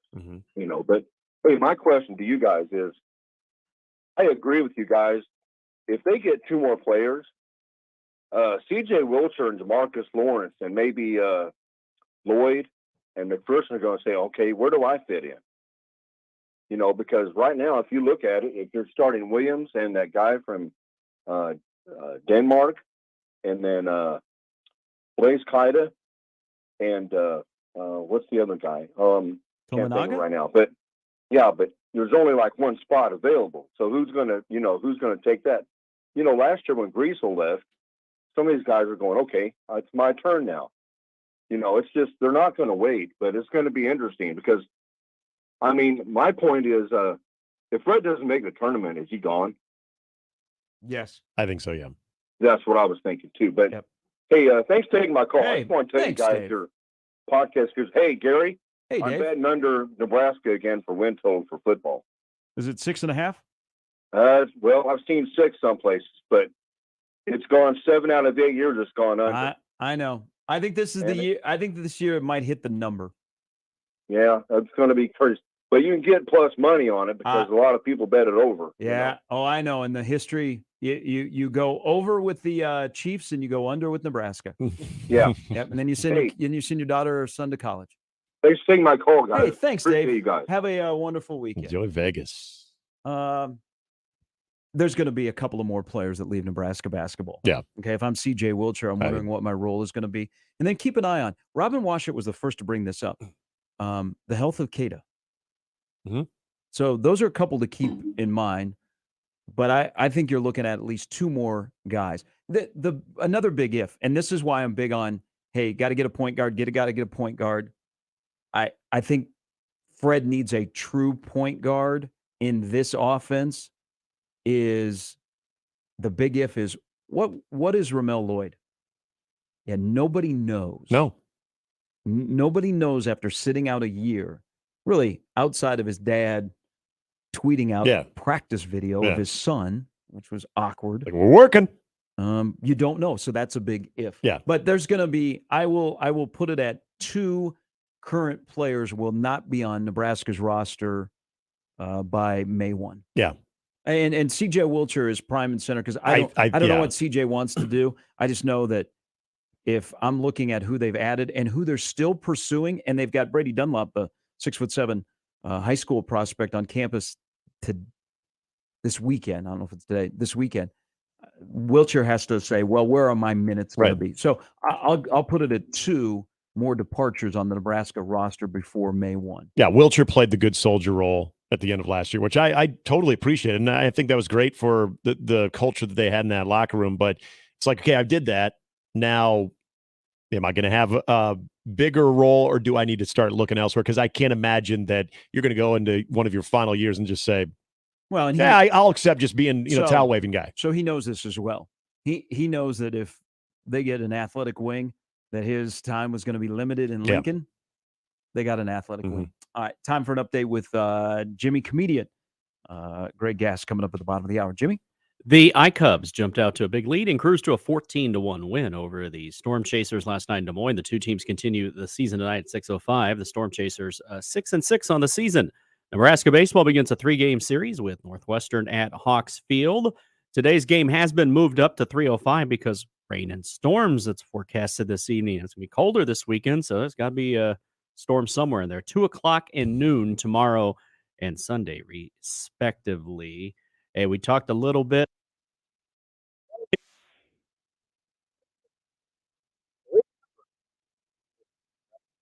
Team were selected to the National 10-Pin Coaches Association All-American Team. Senior Crystal Elliott and freshman Jillian Martin were both first-team honorees, while senior Kendall Hoffmeister earned honorable mention honors. It is the first time since 2018-19 that Nebraska had multiple first-time All-Americans in the same season.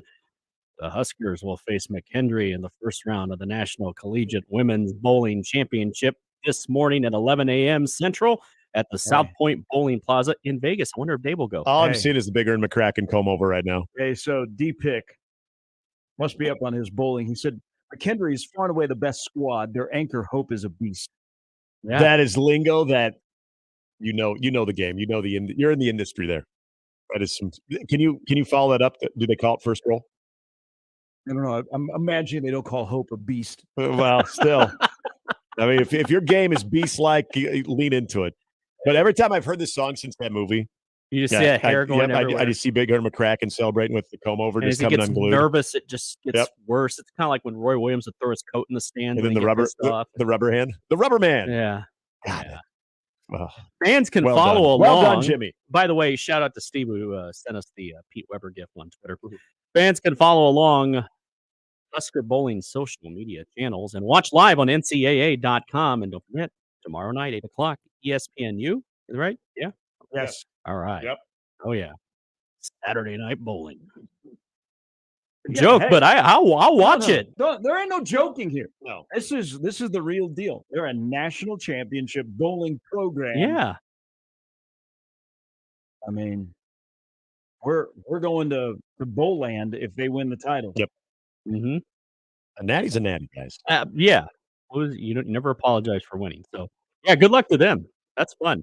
You know what's also fun in Major League Baseball? The chase to go 162-0 is still going strong for the Tampa Bay Rays after going unbeaten against 4 teams with losing records.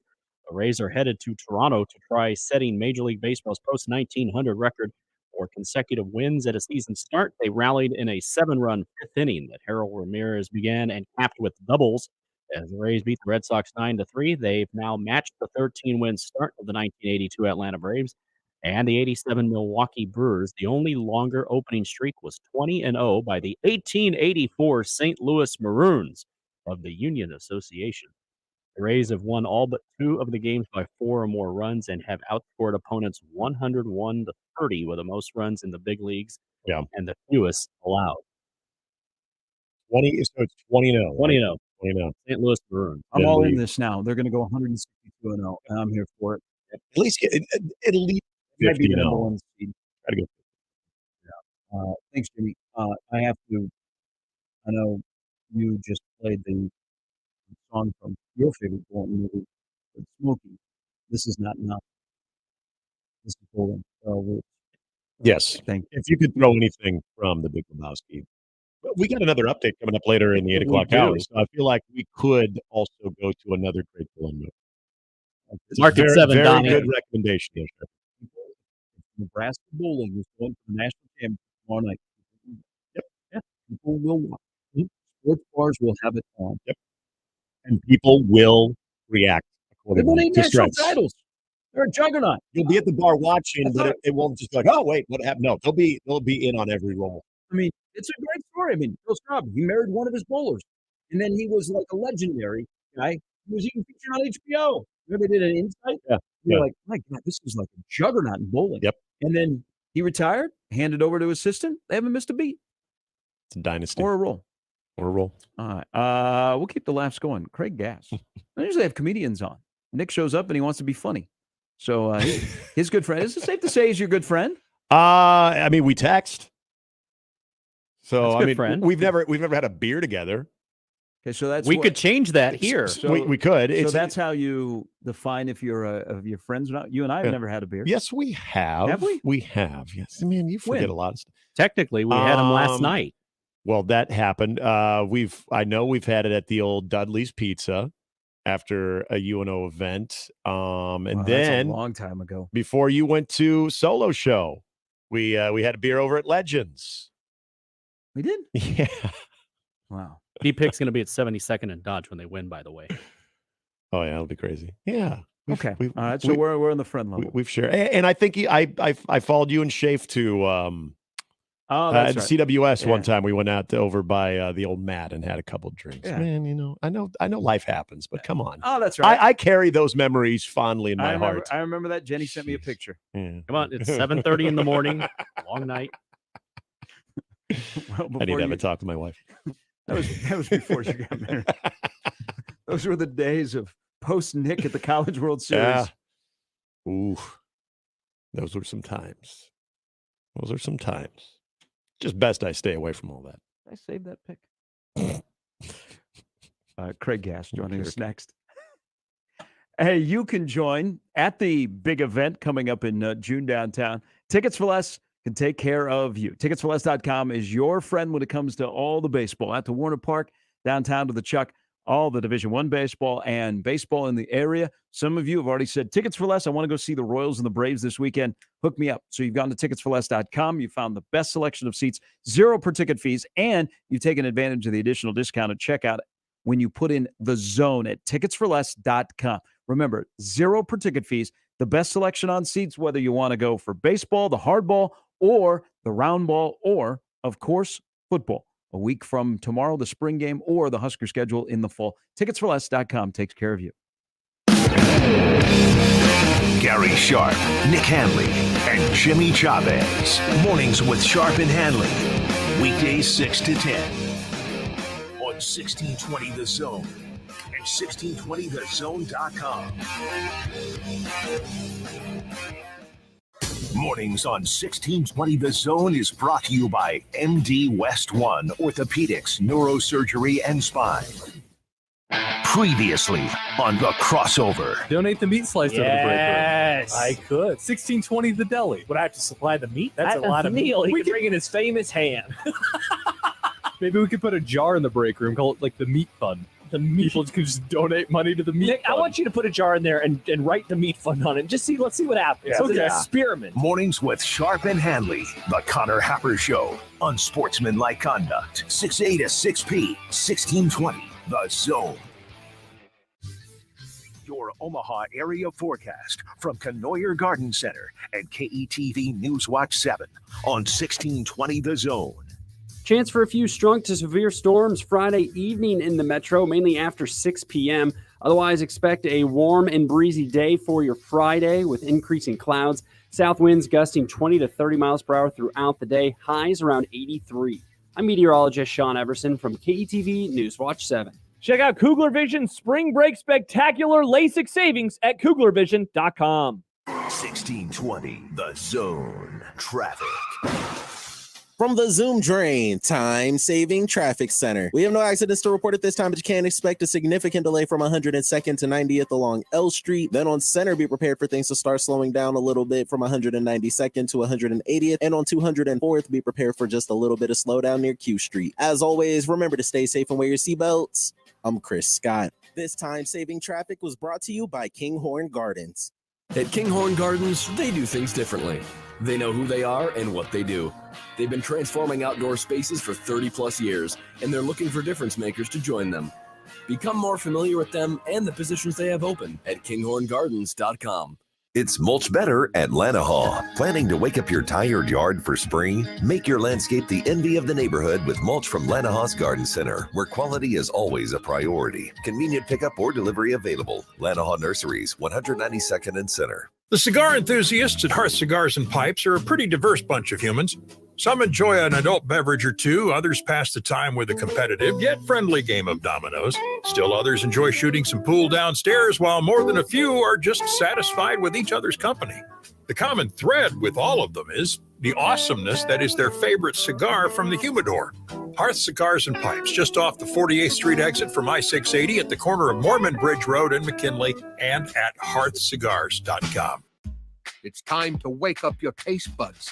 Introducing my new Fiesta Lime Chicken Pizza. Spicy taco sauce, generous amounts of chicken, green peppers, onions, jalapenos, mounds of cheddar and mozzarella cheese, and finished with a tangy lime sprinkle. Add your favorite one-topping pizza and my sweet cinnamon monkey bread. Fiesta Feast. Now that's a fiesta for your mouth. Godfather's Pizza. Do it. Attention sales professionals. NRG Media is looking for an accomplished business-to-business salesperson who wants to take their success and skills to a new level. Is this you? Our account executives work with local businesses to create marketing plans to help them get more customers. On air, digital, on-site, audio, video, it's all part of what you could sell. A sales career with NRG lets you make a real difference. Get more info and apply online at nrgmedia.com. NRG Media is an equal opportunity employer.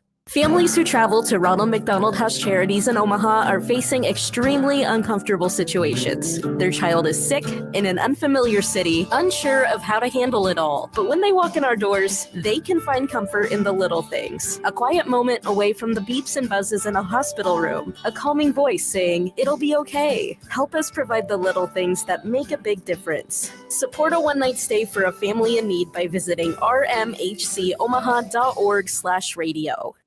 Make the right call, fans. The Rooferees at John Higgins Weather Guard. Rooferees. Equitable Bank. We take banking personally. EquitableOnline.com. Now back to Mornings with Sharp and Handley on 1620 The Zone.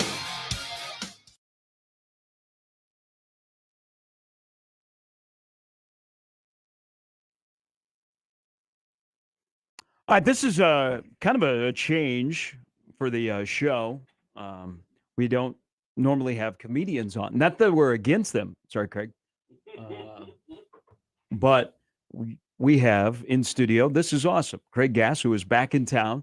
It says, "Where Have You Been?" tour. It'll be at the Funny Bone for the next couple of nights. Welcome back. Good to see you. Excited to be here. I can see that. Are you a morning guy?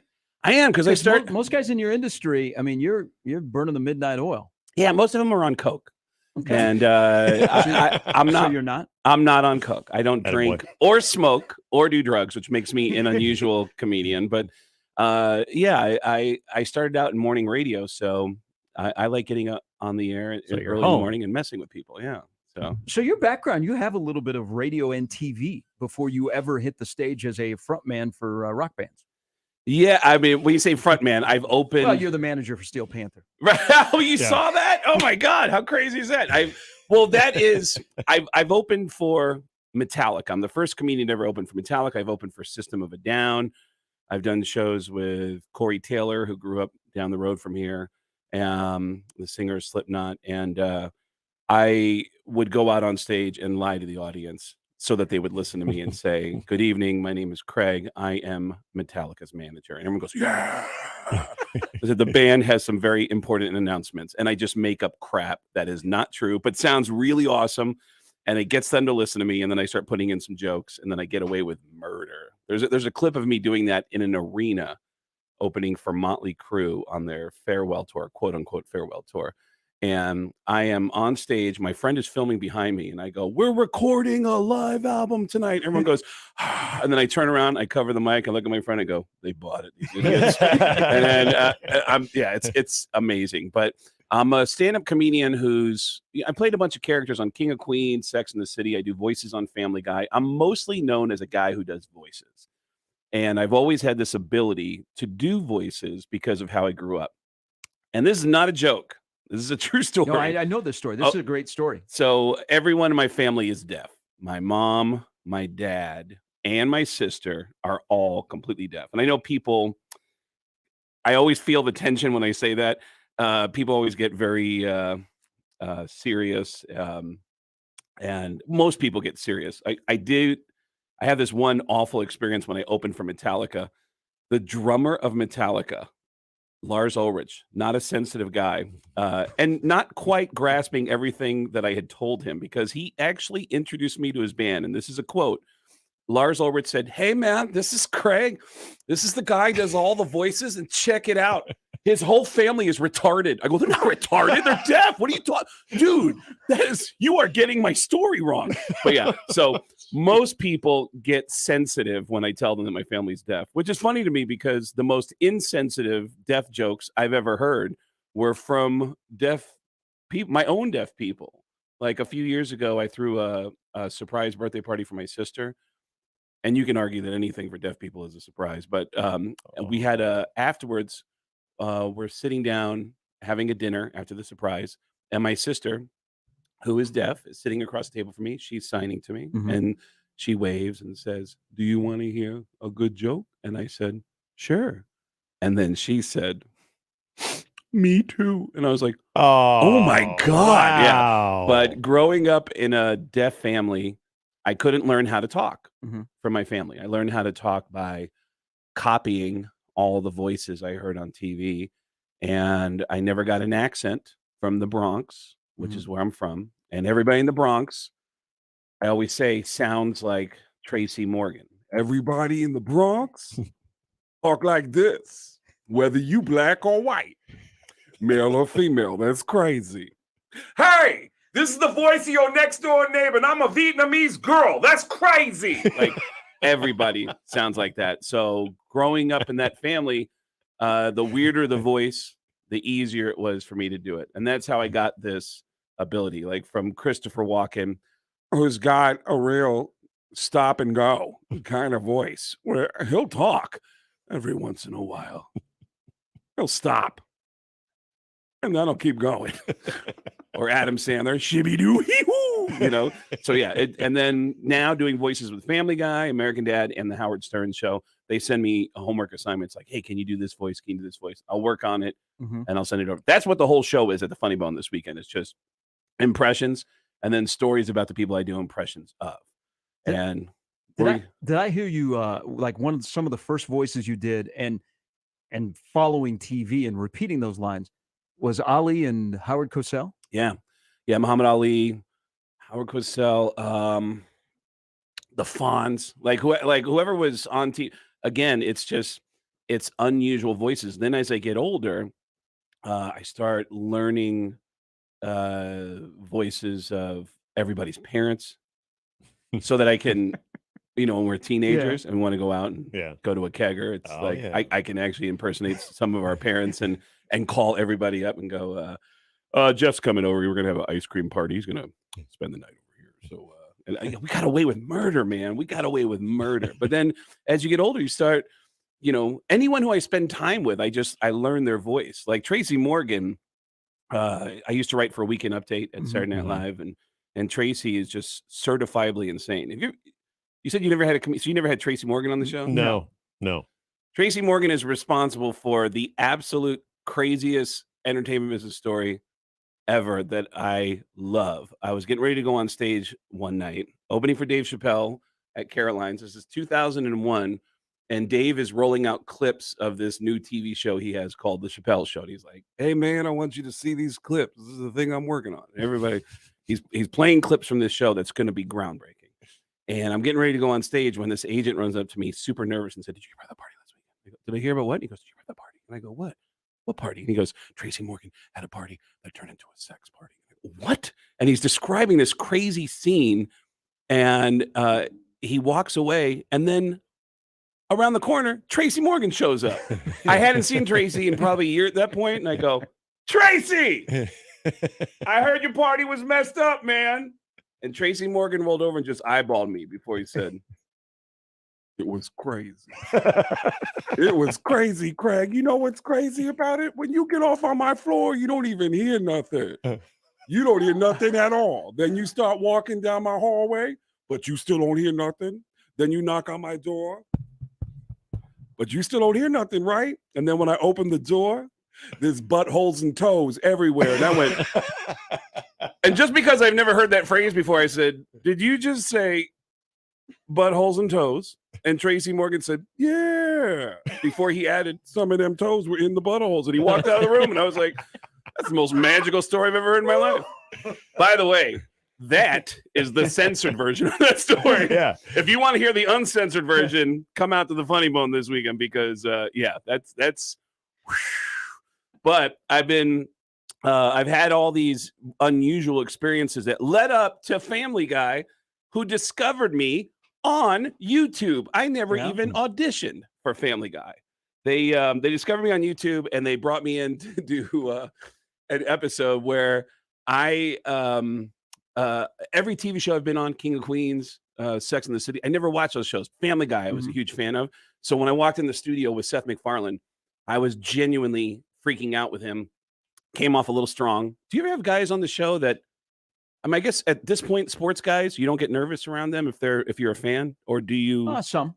Yeah, it depends on. Yeah. Now, do you get nervous if it's someone outside your world that's like, say, a musician? Does that make you more nervous to be around a musician than an athlete because you talk to so many athletes? Not really.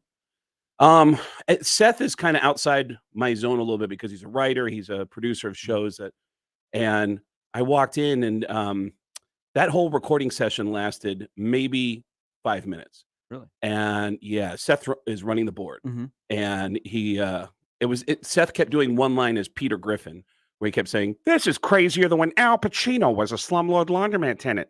And then they cut to me as Al Pacino, surrounded by a bunch of broken down washers and dryers, going, "You're out of order, and you're out of order, and you're all out of order." And I did that 3 times, and Seth MacFarlane looks at me and goes, "All right, I think we're good." But I'm so nervous because I think, and this is not a rational thought, since we're working together now, that we are friends now. Mhm. So I stand up and I go, "All right, hey, so you want to hang out?" And he goes, what do you mean hang out? And I go, "You want to grab a coffee or something?" And he goes, "I got to work." And I said, "Okay, you want me to leave?" And he goes, "Yeah, get the hell out of here." I go, "Oh my God, I'm sorry." I grab my script, I grab all my papers, and I walk out. And I didn't hear from them again for like 6 months. And then Linda, the casting director, started emailing me and saying, "Hey, Craig, can you do this voice or this voice?" I said, "Yeah, I can do whatever you want." And every time I get the audition right, I go in and I see Mike Henry, who is the voice of Cleveland and the creepy old guy. He always greets me at the door. And I always say to him, "Hey, so is Seth around?" And every time he opens the door, he goes, "Don't worry about Seth. We'll get you out of here in a minute." We'll get you out of here in a minute. Like I clearly overshot on that one. Question for you guys. Do you ever go to the Super Bowl or like any Radio Row stuff? We have not. Yeah, I haven't personally been But to. I'm guessing by the hat you're wearing, you were at this year's Super Bowl. I go every year, and there Thanks for the are. invite. Wait, dude, we can plan this out. We can absolutely plan this out for next year. Best friends now. Because I live in Vegas now, Yeah. and the Super Bowl is going to be in Vegas. But I'm a huge sports fan. I book all my shows around the United States and Canada around sporting events. Big reason why I'm not famous, but I'm having a lot of fun, as you'll see this weekend here at the Fun and Bun. But at the Super Bowl every year, all my sports radio buddies will hit me up at the beginning of the week. There's no famous people in the Super Bowl city Monday, Tuesday, Wednesday. And then they start coming in on Thursday. And then Friday, it's nuts. And on Monday, Tuesday, Wednesday, my radio buddies are looking for content. So they'll say, "Hey, can you join us as somebody famous so it sounds cool back in Des Moines where we're broadcasting to?" And the only remotely sports guy I can do an impression of is Tom Arnold, who used to host the Best Damn Sports Show, period. Yeah. So I'll come on as Tom Arnold, and I'll go full-blown Tom Arnold and go, "Hey, guys, it's exciting to be here at Super Bowl City. And a lot of famous people are coming into town. I was actually at Cocaine Anonymous meeting last night with Brett Favre. I probably shouldn't say that out loud. Brett Favre's a big cokehead. And his sponsor, believe it or not, is Bob Costas. Bob's addicted to upskirt porn, and he can't stop pumping off at work. He's the worst.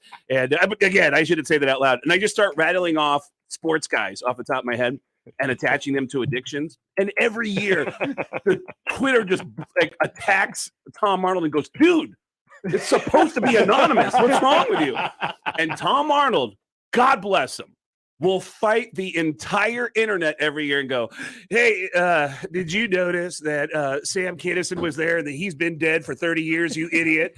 That's not me. That's a comedian. His name's Craig Gass. I wish he would stop doing that. And it's amazing to witness. Like he's got, I love Tom Arnold. But yeah, that is the show. Is if you come out to the Funny Bone this weekend, it's impressions, stories about people who I do impressions of, who I've run into over the years, and the awkward moments that have followed. But yeah, when I was saying I get nervous around athletes. And every year at the Super Bowl, it's tough because I've had ESPN, NFL on Fox. They've taken the stuff I've done at the Super Bowl and put it on their platforms, on their social media platforms, without crediting me. This year, Patrick Mahomes, I asked Patrick Mahomes because I believe that Patrick Mahomes would play through any injury. Yeah. And I gave him a list of injuries, like, would you still play if you broke every finger? And he said, absolutely. And I said, okay, well, how about this? What if someone hurt your feelings? And he said, oh, God, what is his name? The guy who plays on the team that was a brother of the guy from the Travis Kelce. Yeah. He said, Travis Kelce hurts my feelings every day. And I was like, wow, well, you're a better man than me, because if somebody hurts my feelings, I'm going home. And ESPN and NFL and Fox, they put it on their platforms. They didn't credit me, but I think that what you do here, I've done a lot of radio in my life. I think this is the toughest type of radio because it's tough to get unique content from athletes that I feel like many of them are robotic in interviews. You know, Yeah. so at the Super Bowl every year, I'm always trying to get something unique out. And it's tough when you interview the same person a lot. Tom Brady obviously has been to a lot of Super Bowls. And I really tried to hammer out an idea the first time I talked to Tom Brady that would work, that would click. And the first time I talked to him, I said, Tom, my name's Craig Gass. I'm a stand-up comedian. You're so handsome. When you look in the mirror, does your reflection ever just wink at you? Is it that awesome? And Tom Brady laughed, and it ended up on all these TV outlets. And we thought, man, that was awesome. We did it. We got a moment with Tom Brady. And then he's back a year later, the Super Bowl, and back again and back again. And you have to keep coming up with content. And so I started doing this thing where I said, Tom, my name's Craig Gass. I'm a stand-up comedian. This is my friend Jason, and that's my friend Aaron. We were discussing the four of us together as a group. And we were ranking the four of us from most handsome to least handsome. Obviously, you're number one because you're Tom Brady. But Tom, who would you rank as number two? And I pointed at myself. Number three and number four. And he goes, wait, who am I ranking? And I go, me, and this guy, and this guy. And Tom Brady actually said, all right, fan out. And I go, what? Oh, what? And we all started fanning out. Man, I did not do this consciously. But subconsciously, I started sucking in my gut and pushing my chin out so that Tom Brady would find me handsome. Yeah, ridiculous. But Craig Gass in studio. Hey, I know a lot of people when they are either getting into the business or they follow comedians, they're always interested on how you develop your act. Are you doing? Have you perfected the Gene Simmons part of your act that he's going to kill you? Yes. In fact, that's how the show ends this weekend, is a epic piece of comedy I call, I think Gene Simmons is going to kill me. And that guy, and I'll end on this because the impression started when a friend of mine who works for the band Aerosmith taught me how to do the Gene Simmons impression 25 years ago. He said, if you want to do Gene Simmons, listen to Benjamin Netanyahu. It's the same voice. Hi, this is Benjamin Netanyahu from Kiss. It's the same voice. So that's the way my buddy John and I talk to each other. My buddy John, who works for Aerosmith. Every time we call each other, he'll pick up, hello. Hi, John. This is Gene Simmons from Kiss. Hey, what's up, Gene? Not much. Listen, I hope you don't mind, but Aerosmith's entire catalog is available for $49.95 at kissonline.com. Oh, that's great. Well, this weird thing happened years ago when Kiss and Aerosmith put a tour together. And John is in Aerosmith's front office, their management office, Vindaloo Music, when a receptionist said, John, call for you. And he goes, yeah, put him through. And he picks up the phone and he hears, hi, John, this is Gene Simmons from Kiss. And John goes, what's up, you fat Jew bastard? And there's a long pause. And he hears, I'm sorry. And there's another long pause. And John goes, Craig? And he goes, no, it's not Craig Gass. This is Gene Simmons from Kiss. And he went right into his question. I got to run out, man, but omaha.funnybone.com is where the tickets are at. Dude, Nick, congrats on getting this gig. I've known you for a few years. Yeah. I'm looking forward to reconnecting with you guys again. Thanks for taking a chance and having me come in. And I'm a huge sports fan, man. And I next time I come in, I will have more time to chill out. And I look forward to that. But thanks for making time for me, man. Yeah, great seeing you, man. I'm looking forward to it. I hope you have a great crowd out there the next two nights. Yeah, it's actually the early shows are already selling out, and yeah, I just always have a fun time when I'm out here. I just need to come out here more often. So thank you. Well, welcome back to Omaha. Thank you, buddy. That's Craig Gass will be at the Funny Bone for the next 2 nights on his world tour. That's the best way to describe it, right? You're on a world tour. I just did an arena tour, my first arena tour. It wasn't my show, but I was opening for Russell Peters. We did arenas all across Australia and New Zealand. Yeah, so it is a world tour, man. How'd they take to you down there? Man, they acted like they had never heard an impression before. And that's what Russell was like, dude, your impressions Russell Peters asked me 10 years ago, and it's my biggest regret. He said, "Have you ever toured internationally?" And I said, "No, I've always wanted to." And he said, "Hey, you want to open for me in India?" And I said, "What else you got?" I got scared when he said India, and I got scared because of his own jokes. He makes jokes about India that scared the hell out of me. So when he said, "You want to go to India?" I was like, "No." And then 10 years later, he offered me gigs in Australia, New Zealand. It was amazing. Yeah, man, this show is going to take a hard turn when you come out this weekend. There's something that no one's going to expect in the middle of the show because it's something I just went through recently, but you're going to love it, man. If you're a fan of Family Guy or if your girl is a fan of Sex and the City, you got to come out, man.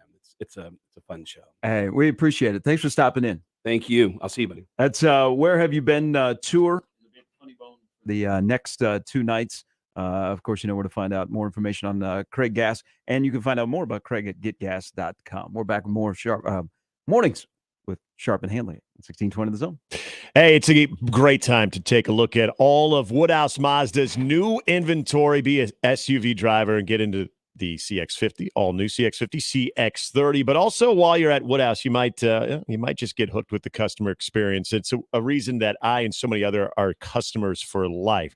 The customer experience is not only streamlined to save you time, but it is also now easy for you to do everything from the comfort of your home. Whether you want your car delivered to your home or you just want to start getting that deal started online, you can go to WoodhouseMazda.com or WoodhousePlaceMazda.com. Click Customize Your Deal. Configure your car deal, whether it's finance, lease, or cash. Submit your credit application. You can share your trade info. You can even save time by uploading supporting documents to their secure portal like your driver's license. Just another way Woodhouse Mazda makes the sales experience all about your terms.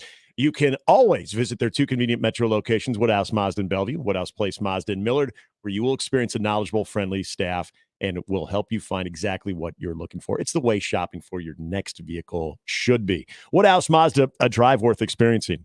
More with Gary and Nick after this on 1620 The Zone.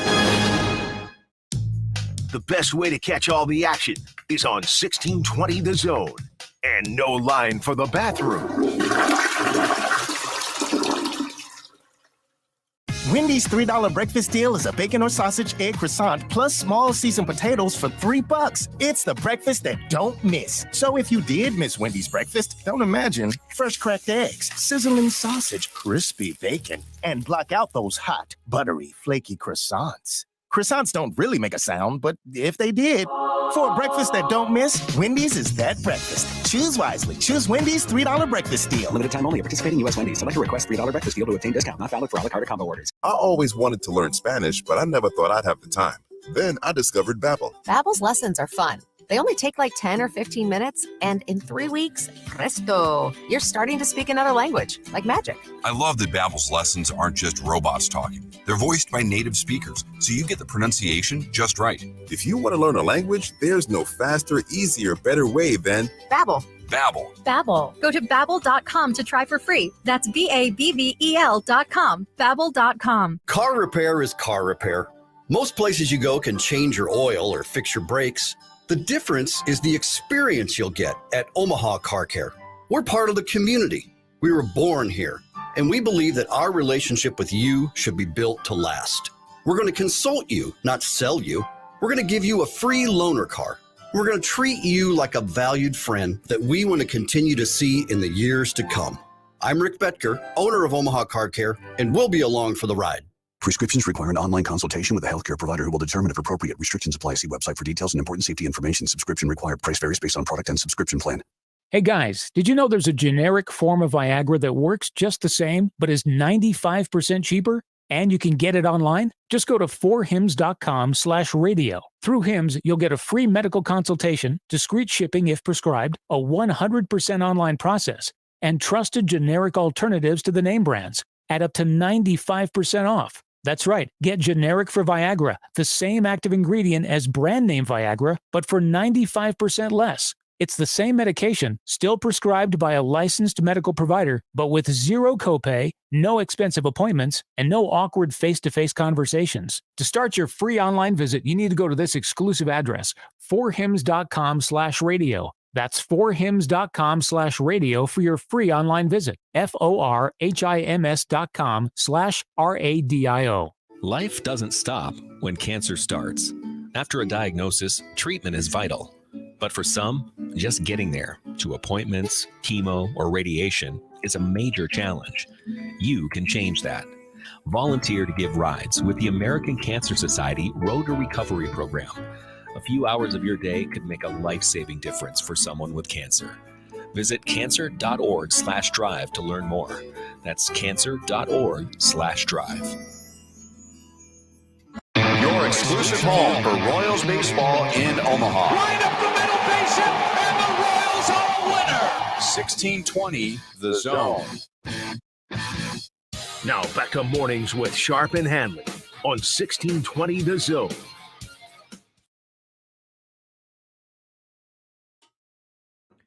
This is not Shinedown. However, they will be coming to Lincoln later this month. Shinedown with special guest 3 days grace. And From Ashes to New, perform at Pinnacle Bank Arena in Lincoln on April 25th all this week. Listen with USC to win tickets to the show. Get all the details now at 1620thezone.com.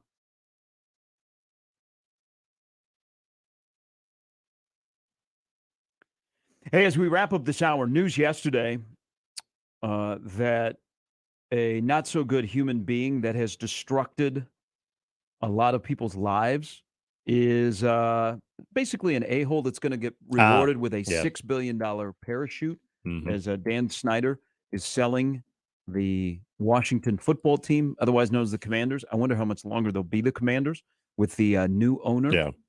Man. Another rebranding, huh? I think they will probably go that way. But this is a day to celebrate for fans of that franchise because you have suffered with that guy owning your franchise, and now he is selling it to an individual who has some winning franchises, has become kind of Stan Kroenke-ish. He's got a hockey team. He's got an NBA team. Now he's going to have an NFL team.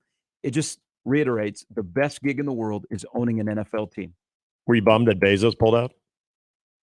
No, he can focus on Amazon Thursday Night Football. That's a good point. And also the fact that it might have fetched a little higher price tag if Bezos was involved, which I'm glad you brought up that golden parachute, if you will, the bailout there, because remember the last time we talked about sort of a shameful exit and changing of ownership and sell? We were talking about the Clippers. We were talking about Sterling. Good comparison. What is it about just total a-holes and just scumbags that you get this type of it's like a disgraceful bow out, but then you look at the price tag. What did Sterling end up getting? It was what, $2 billion for the Clippers, and what he bought it for? That was absurd. Here's $2 billion. Now go away into the abyss. Well, and remember, Snyder bought this football team for $800 million. Right. And that was a lot back then. Oh yeah. Now he's walking away with $6.5 billion. Yeah. You're right. It is a cause for celebration because you want to rid yourself in any professional setting of people like that create an environment that is as toxic as what we know the Washington football organization was. But you see that price tag and you know that that's what he's walking away with. It's just, it's the price of doing business, whether you're a good person or bad person. But so the worst owners in sports now. Bob Nutting with the Pirates. Could you say Angelos with the Orioles? There's a name I haven't heard in a while. James Dolan. Yeah. Ooh. And then whoever, because you don't know who they are, owns the A's. I mean, what was the guy's name in Moneyball? Oh, I'm trying to think back of the movie where he just won't give him enough money to get certain players. What was his name? Sounds like Rachel Phelps. It also shows you the price of purchasing a football team, which is the greatest gig on the planet, is to be the owner of an NFL team, is going up, up, up. You go from the Broncos to what the Commanders got sold for. Yeah. But if you have the means, you got that guy out of your league, and it's a day to celebrate for people that follow that franchise because he's done. But he has ruined. Shout out John Schreiner. He has ruined people's lives. He has ruined radio stations. Yep. He has ruined basically anybody that has done business with that organization. And The NFL, they coddled him.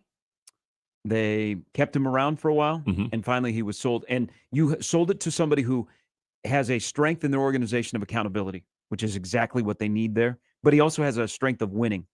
And Washington isn't that far off.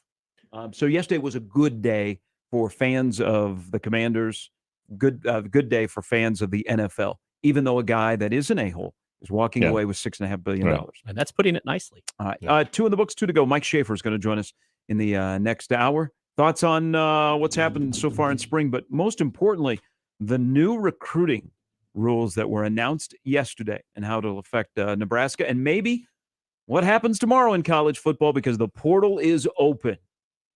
Kind of odd timing if you still have a spring game to be played. 99 guys are on scholarship. 99 scholarship players on the wall. 99 scholarship players on the wall. Take one down. You pass it move around. on, get to 85 before camp. Not the same. Oh, we can work on that. We're back with more after this. Hey, Woodhouse Buick GMC, where you can shop first and experience the difference. Climate-controlled indoor showroom, 119th and I. They'll take care of you with a great experience, new and pre-owned vehicle that fits your needs. You can see the stylish SUVs for the whole family that you can fit into comfortably, or those capable trucks to get things done. And right now, you can receive $3,000 off MSRP on the 2022 GMC Sierra, the 1500 SLT, or receive $1,750 off MSRP on the 23 Buick Envision. Don't wait. You have to see dealer for details, and this expires at the end of the month. Huge indoor showrooms, got all the inventory for you. They also online at WoodhouseBuickGMC.com. They streamline the process. They make it easy on you to find a vehicle that fits your needs. You can shop comfortably in all kinds of weather with your good friends at Woodhouse Buick GMC, 119th and I, or online at WoodhouseBuickGMC.com. GMC, we are professional grade. Mornings with Sharp and Handley returns in minutes on 1620 The Zone. Live from the Host Coffee Studio, this is 1620 The Zone. 1620 The Zone. Traffic.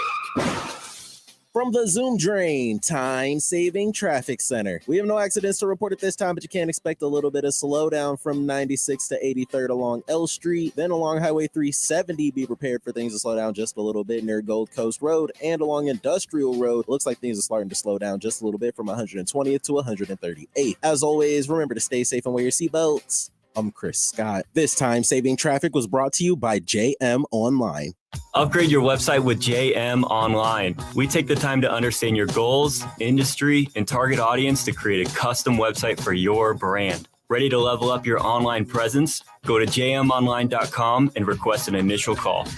It's time to get registered for this year's annual Clausen Leahy Maverick Run on April 22nd at Baxter Arena. This race has something for every type of runner with a 1-mile kids race, a 5K walk, and a 5K or 10K run. Plus, in conjunction with the kids race, there's a kids zone with a variety of activities inside Baxter Arena. The event starts at 8:30 a.m. on April 22nd. Go to omavs.com/Maverick Run to find out more information and to get registered. It's the Maverick Run at Baxter Arena, April 22nd. See you there. What's with all the Nebraska Lottery scratch tickets? We're going to a baseball game.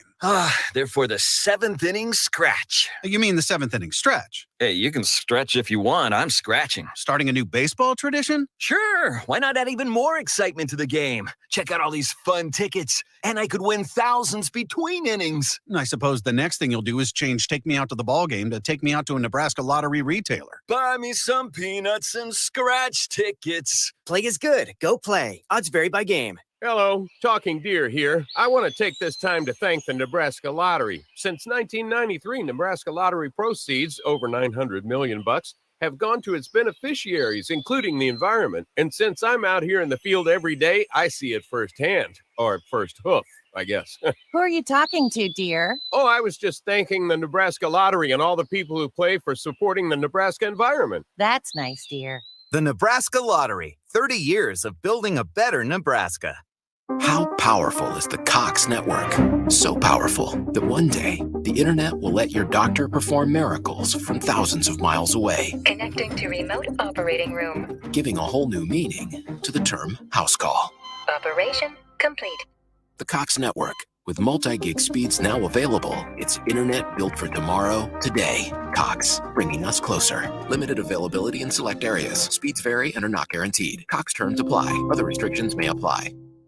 Watching a ball game at Oscar's Pizza and Sports Grill is pretty awesome. Oscar's offers the MLB package, so your team is always on their upgraded audio-video system, and nothing is better than watching the game with a cold frosty one, Oscar's Pizza, or award-winning char-buffed wings. And with daily lunch and dinner specials, it's really a no-brainer. So get ready to watch your favorite team play ball at Oscar's Pizza and Sports Grill, 173rd and West Center Road, and takeout at 162nd and Maple.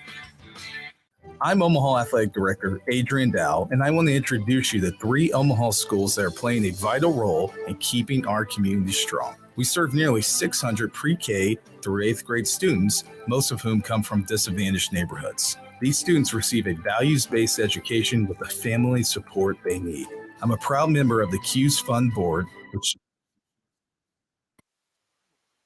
is qs.org. Tickets for less. Best seats, best prices, no per-ticket fees. Ticketsforless.com. KOZN Bellevue, Omaha, Council Bluffs. This is 1620 The Zone. Now back to mornings with Sharp and Handley on 1620 The Zone. Halftime brought to you by Heart Cigars and Pipes Lounge. Just off 680 and 48th Street next to Cubby's, it's Heart Cigars and Pipes Lounge.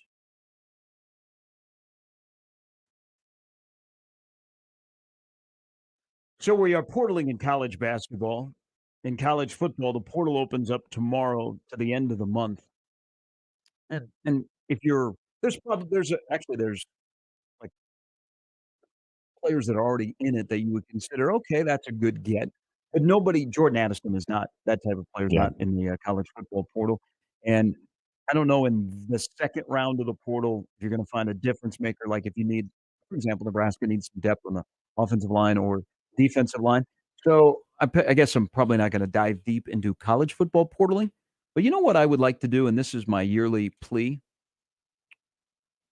because the draft is now less than 2 weeks away. Yes. Undrafted free agents have the opportunity to come back to college. Yeah. Why not? Why not? You know, if they don't get drafted, they have that option. Probably most will not take advantage of it, but I would love to see that option. Like, for example, Garrett Nelson. Garrett Nelson probably is not going to get drafted. Would Garrett Nelson, if that was in place and he had that option, think about coming back to school? Again, it would be very, very small number, but I would love to just see that players had that option that went into the draft early entry and did not get drafted. Most will try and get on, a 90-man roster for camp. But if they had like the option of, hey, I could go back to college for another year, how many would follow through on that and say, oh, yeah, that's you know what? I will do that. My chances of making money back at my alma mater, better than that undrafted free agent, hey, we're going to invite you to camp contract. Because I'm trying to think what the rank and file minimum now. I know it got negotiated up. That was part of the recent CBA. So it's, excuse me, it's more than 350,000 of what it was before. But think about people who sort of fit in that parameters of Garrett Nelson, because I think you're right. You would probably not get a lot. I think once you make that jump, you're all in it, and you're there for the unknown, whether you might get selected mid-late round or not at all, and you're going to kind of ride or die with it. But if you think of some of the homegrown products that played for their state institution, where it still does have an emotional attachment to it, I think Garrett Nelson is a perfect example if something like this existed, to where you could play with a familiar group of guys, maybe not necessarily in this case familiar coaching staff, but a familiar group of guys, and maybe somehow it was relayed to the coaching staff before you went into all of your pre-draft workouts of, if I get through this undrafted, I would like to come back. So they kind of know as they're going about their spring preparations, the college team knows they're going about their spring preparations and their roster management, that there is still a shot that we could be utilizing you. Because again, with where that window is for the transfer portal, you would still have an opportunity after the draft to possibly address it if you needed to go that route. But guys that have that attachment, and you hit the key word, and we've talked a lot about this in basketball, Baylor Shireman, a great example of this as well when it comes to the amount of money you could make in that final year of eligibility. In a lot of cases, and I think in 2, 3, 4 years, just about every Power 5 school when it comes to football is going to be well positioned with NIL, that you could come back and you're probably going to exceed the league minimum when it comes to name, image, likeness. Some coaches would be like, nah, I'm good. It would mess up my roster. It would take away guys that already thought they were playing. It would take a lot of levels of discussion. But it's just my yearly play, so you can check that off now. I won't bring it up for another year. Last night we started off the show. We had the Jet Awards last night at Baxter Arena. A fantastic event. The station was there. It was good to see Houston Alexander. Yeah. Jim Smith, our CFO, was there. Jimmy Allen and his wife. I asked Jimmy, I go, shouldn't you be on the air? Like, not today. He goes, we're running something, a national program. Yeah. So it was, we had good representation. Connor Happer was there, and I'm sure Hap will share his experience. A lot of bald guys at the table, too. There were. Yeah. There were. Jimmy, you and I were hanging together. Good for you guys. Hanging on. Good for you guys and That's Jim true. and Jimmy's wife. Yeah. All folks with hair. There were a lot of bald people there last night. Yeah. That might be in. I really felt. That's one of the low-key takeaways from the I really felt comfortable. Well, Jimmy and I were talking about, Matt Rule's not an imposing-looking guy when we were at the cocktail hour. He's a small fellow. He is, and he's hard to spot on. I said, now, if he was bald, him. I'd probably be able to find him, because you just kind of look around and every 6th or 7th person you saw had a shiny dome like myself. I'm like convinced yours that's truly. how Happer found us, as he saw Yeah. your head. And I saw Happer too with that beaming red beard and a little extra shine to his hair, and then there was Pete Ricketts. There's some shine. Some will say bald is beautiful. It is. So good for all of you. It is. Matt Rule had a couple of comments last night. So I've always prefaced it, he went first. And I think as he gets deeper into this job and he gets out there, he keeps referring to the football program belongs to the community. And he is in the community a lot. And I also believe his family hasn't moved from Charlotte. So basically, Matt Rule is a bachelor living in Lincoln. So he's got he doesn't have to go home and take care of the family and all the other obligations. Got some time. So this is perfect for him, because as he wraps up spring, he's got the opportunity to go all over the place, and he wants to speak at everything. And he's out and about, and he's everywhere, and he takes all these pictures. But he said something that I think is a win for the fans, and coaches don't necessarily realize this, even though they appreciate what the fans do. He used this line yesterday, and he may have used it before, but this was the first time that I think I really latched onto it. He said, people spend their hard-earned money to come watch us play. I don't want to waste it. How many coaches have recognized fans that they're spending money to come watch you play? That part of it, yeah. Yeah, and you don't want to let them down. Mm-hmm. I'm sure that's on the list of bullet points that you should mention, but it's usually further down the list. That rule has a tendency like that to involve the fans. Hey, I don't want to let down the fans. Mm-hmm. I don't want to disappoint you. I know you've been disappointed in the past. I want this team to be a good representation.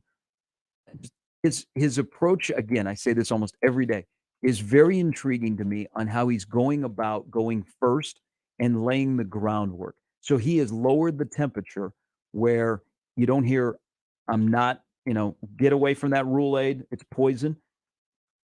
Not everybody's going, oh man, now I can't wait. He's at least kept people engaged in the game to go, okay, I see what you're doing.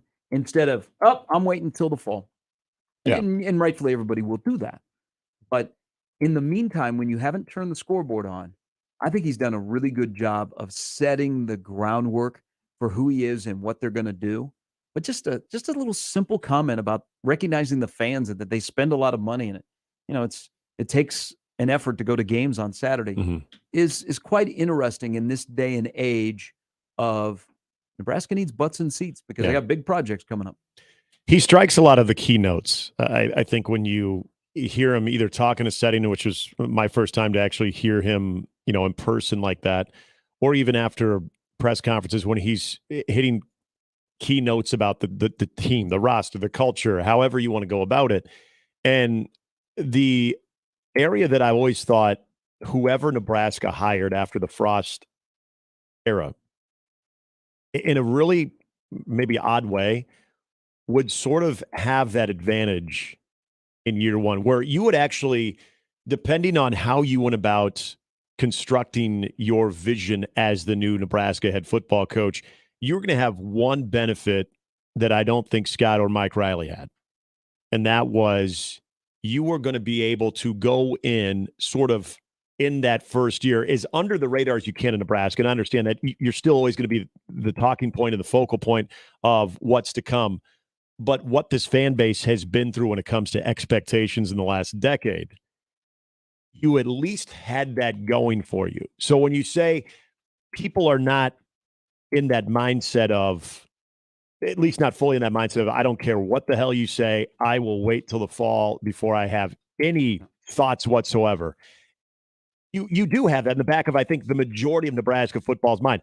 But as Matt Rule continues to kind of stoke the fire a little bit about what he's about, what he thinks his team is about, there is a lot of that engagement. I think that's the probably the most popular thing and probably the most important thing to say about it is there's the engagement of not selling you a bill of goods where you and I both know that, dude, that's unrealistic. But being able to, again, this is where it comes down to what he does so well, explaining the why, getting to that where it makes you naturally intrigued on how this will look, and you tend to appreciate what you're hearing. And I can use a couple of examples of people, and there's a guy that both you and I know, and I don't know if he communicated this with you or not during the hire, but he hated the hire. He absolutely hated the hire. And then after listening to him talk, that first time he said, you know what, I'll admit this, I'm intrigued. I will admit this, I'm intrigued. I didn't like the hire at first, but again, going back to from right out of the gate, hitting on a lot of key notes. He continues to do that, but it's always the appropriate message in the appropriate setting. And last night, you're around a group that is there because they're celebrating Johnny Rodgers. They're celebrating all of these great former Nebraska players. And you hit the message of being home. And he talked about, as you mentioned, his family not being here yet. And so he was, very, flattered and kind of excited and overwhelmed to be embraced into a new family. But then as he kind of hints to that part of, not season ticket holders, but just, tickets, families going to games and not wanting to waste their money. Like that was an appropriate setting for that too. He seems to kind of understand, and I'm sure a lot of this has come from Trev too, of some of the things that have been on the minds of Nebraska fans or Nebraska supporters. And he addresses it. I don't want to say he says, "Oh, this is what they need to hear." Okay, I'm gonna go ahead and say that. He addresses, I think, some of those concerns where, regardless of how you feel from a win-loss standpoint, like we just had one caller say, "I'm still betting the under," and that's fine, and that's probably smart right now, based on what we've seen in previous years. There's no lack of interest, and that was what I was always curious about. Depending on who they hired, what would spring be like? What would May, June, and July look like with no football when it came to the interest level of this team? And Matt Rule has made it very intriguing. All right, we got an update with Jimmy. Mike Schaefer's coming up here in a little bit. Also, hopefully we'll get to this with Schaefer. The entire coaching staff at Iowa Western was in Lincoln yesterday at practice. All right, Schaefer's coming up. Brian Windhorst on the NBA at 9. That's right. Wendy's going to stop by. We got Vers and then Brian Edwards to close out the week to make you some money. First, here's an update with Jimmy. Yeah, that's quite the show. That's like a 20-ounce steak, all the fixins and everything. And we have, obviously, our beer fridge. Anyway, Creighton baseball begins a 3-game series at Georgetown. Creighton and Georgetown have bet 28 times, with the Blue Jays claiming 23 contests. Creighton has won 9 of the last 10 meetings and are 11-2 in road contest with the Hoyas. 5:30 this evening, 4 o'clock tomorrow, 11 a.m. on Sunday. Omaha baseball opens a 3-game series at South Dakota State today. Mavs look to build off their win at Nebraska earlier this week. Speaking of Nebraska, Nebraska ball officially announced yesterday afternoon that two-time All-Missouri Valley performer Rink Most will transfer to Nebraska for the 2023-24 season. Most, a 6'9", 240-pound power forward, spent the last 4 years at Bradley, helping the Braves to a 25-10 record, a Missouri Valley Conference regular season title, and an NIT appearance last spring. He has totaled 1,001 points and 657 rebounds in his first 3 seasons. He's ranked 3rd among all power forward transfers by On3 and 2nd by EvanMaya.com. He is listed among the top 50 transfers nationally by both The Athletic and EvanMaya.com. So, portaling never ends. Rudy Gobert rejoined the Timberwolves Thursday after a team-imposed suspension for their first play-in game, but lingering back trouble, probably that punch, probably pulled a muscle, has compromised his status for the second one.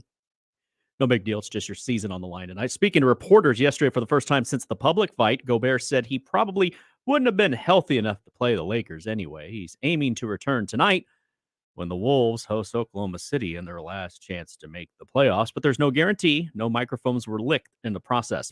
Final playing games tonight. Afterwards, the field will officially be set for the NBA playoffs. It's win or go home. The Bulls without DeMar DeRozan's daughter. That could be something. Are in Miami to take on the Heat. Keep an eye on that. In the West, as I said, the drama-filled T-Wolves take on the fun-filled Thunder. Playoffs begin tomorrow afternoon. After orchestrating one of the most dramatic turnarounds in the league in years and ending a 16-year playoff absence, Sacramento Kings coach Mike Brown has been voted the National Basketball Coaches Association Coach of the Year. No surprise there. The award, named in honor of late NBCA executive Michael H. Goldberg, is based on a vote of the league's 30 head coaches. Brown's victory ends a 2-year run for Phoenix's Monty Williams. The NBA will announce its Coach of the Year winner, an award based upon media voting later on in the playoffs. Brown, who won championships as an assistant with the Spurs back in the day, will be a heavy favorite. A great job he did.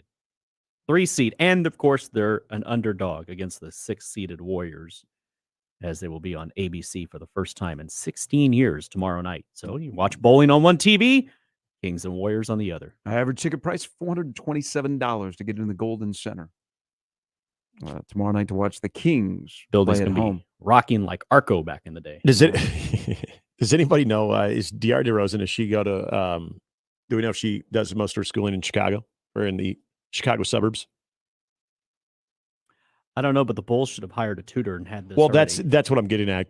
I from what I understand, DeMar DeRozan does not want her to be at the game because he wants her to stick to her school obligations. Could the school go ahead and just say, we're just we're going to have a teacher in service day? We love our teams here in Chicago. You go. Like, what is a teacher in service day? I remember loving those because I just knew I didn't have school, but I didn't know what it meant. I didn't know what a teacher in service day was. So I just felt like that was just a way to say, hey, you know what? No school today.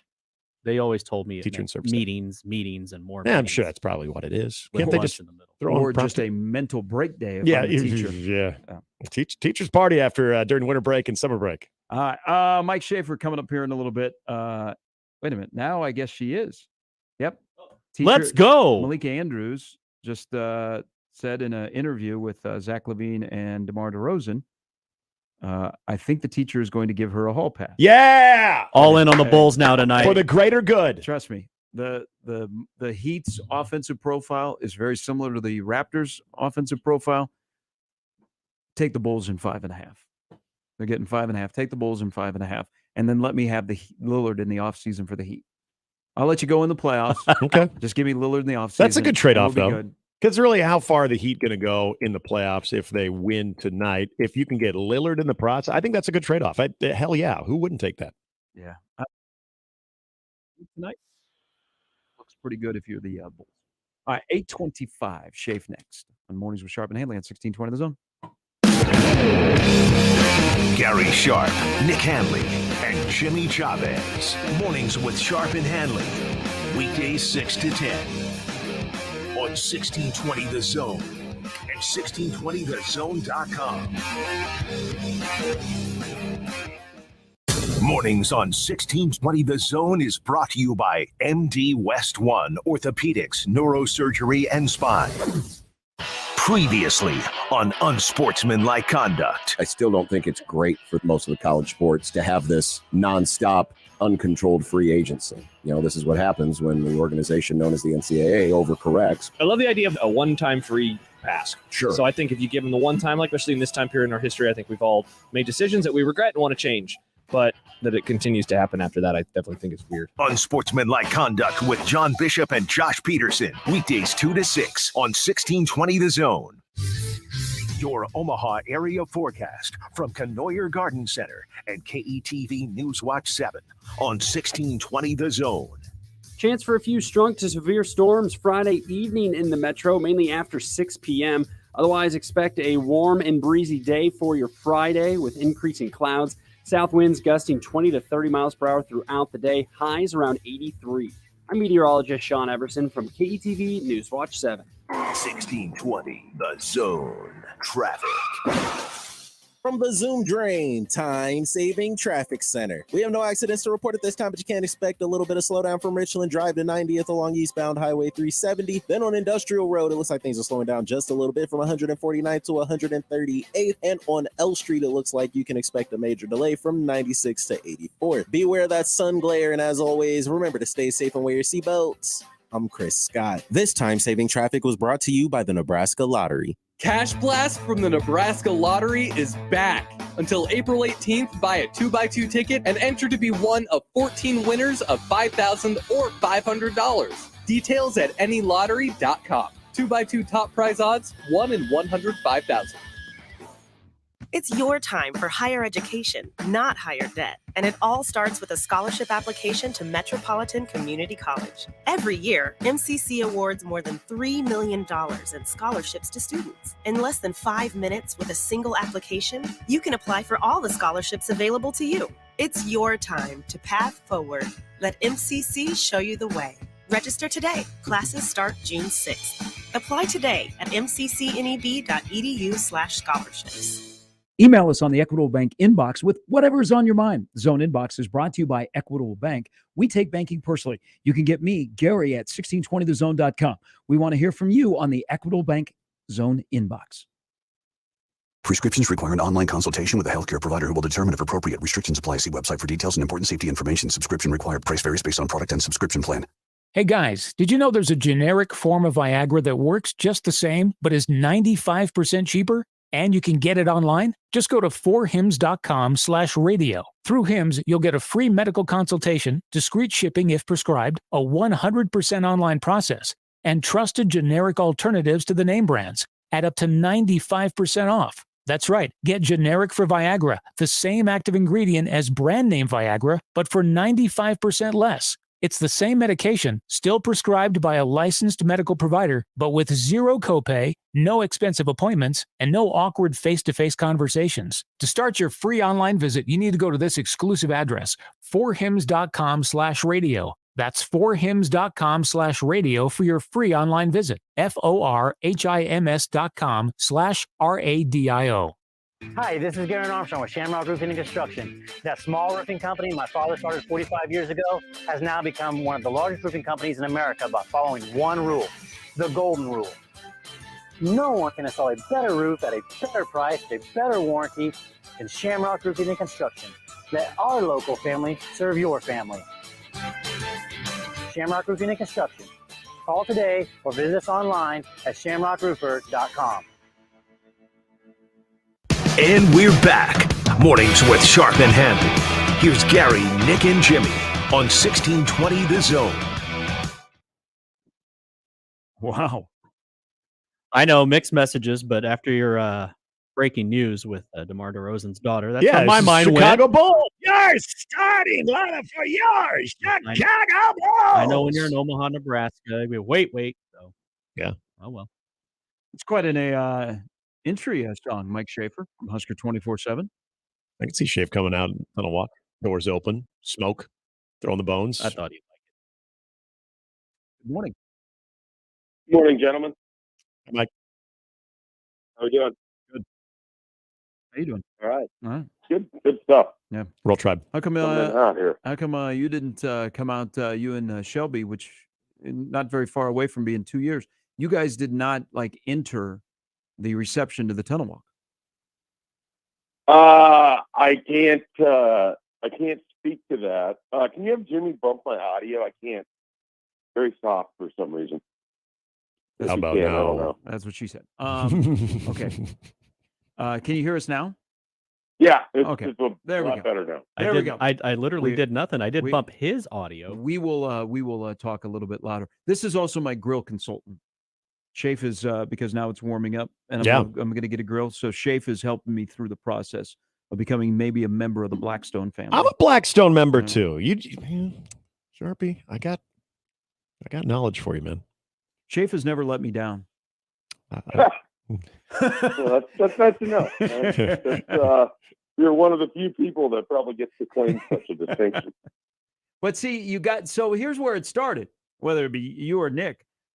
Just the breakfast part of cooking breakfast on a Blackstone is the thing that has hooked me. It's a game changer. Yeah, it's definitely, like, I love the smash burger. That might be like my single favorite thing, taste wise. The best and the easiest is breakfast because you just get so much surface to work with. It's versatile. You can do different stuff, and just the like super crispy hash browns that you make kind of yourself. Yep, just so much better than the frozen stuff. So it's just like a big win overall with breakfast. And the amount of time you save with cooking all of that, because it all cooks very fast. Now, Shafe, have you done the Chinese food yet? Have you done like the little fry? Yeah. No, I have not.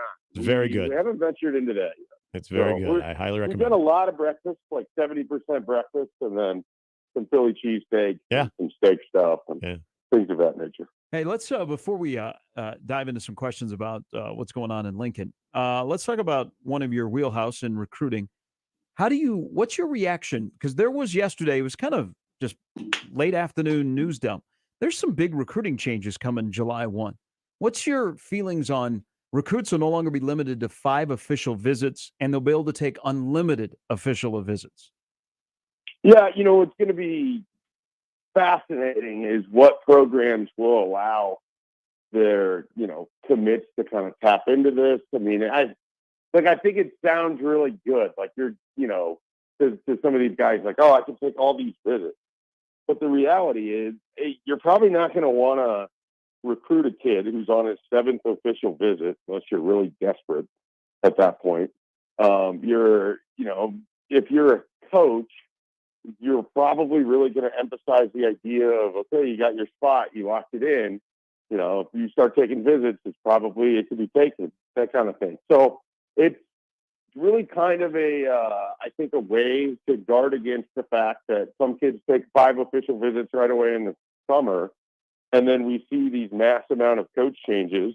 They can't get a spot at one of the other programs, and they just end up somewhere else. So I think this kind of allows those kids to take all those early visits, if they want to take a visit in the fall because these other programs they're considering, it looks like the coach is going to be gone. I think they can help in that regard. But I don't look for a lot of guys to have like 7 or 8 official visits because I just don't think the coaches are going to push for that. So, and kind of looking at that, you don't see this as a major, shift or anything that could all of a sudden create even more fluidity when it comes to what is already a pretty fluid thing when it comes to recruiting. This doesn't maybe add a greater element to that, in your opinion? I think if the timing of it was different, like if they started it where you could take any amount of official visits starting April 1, then I think it could be wild.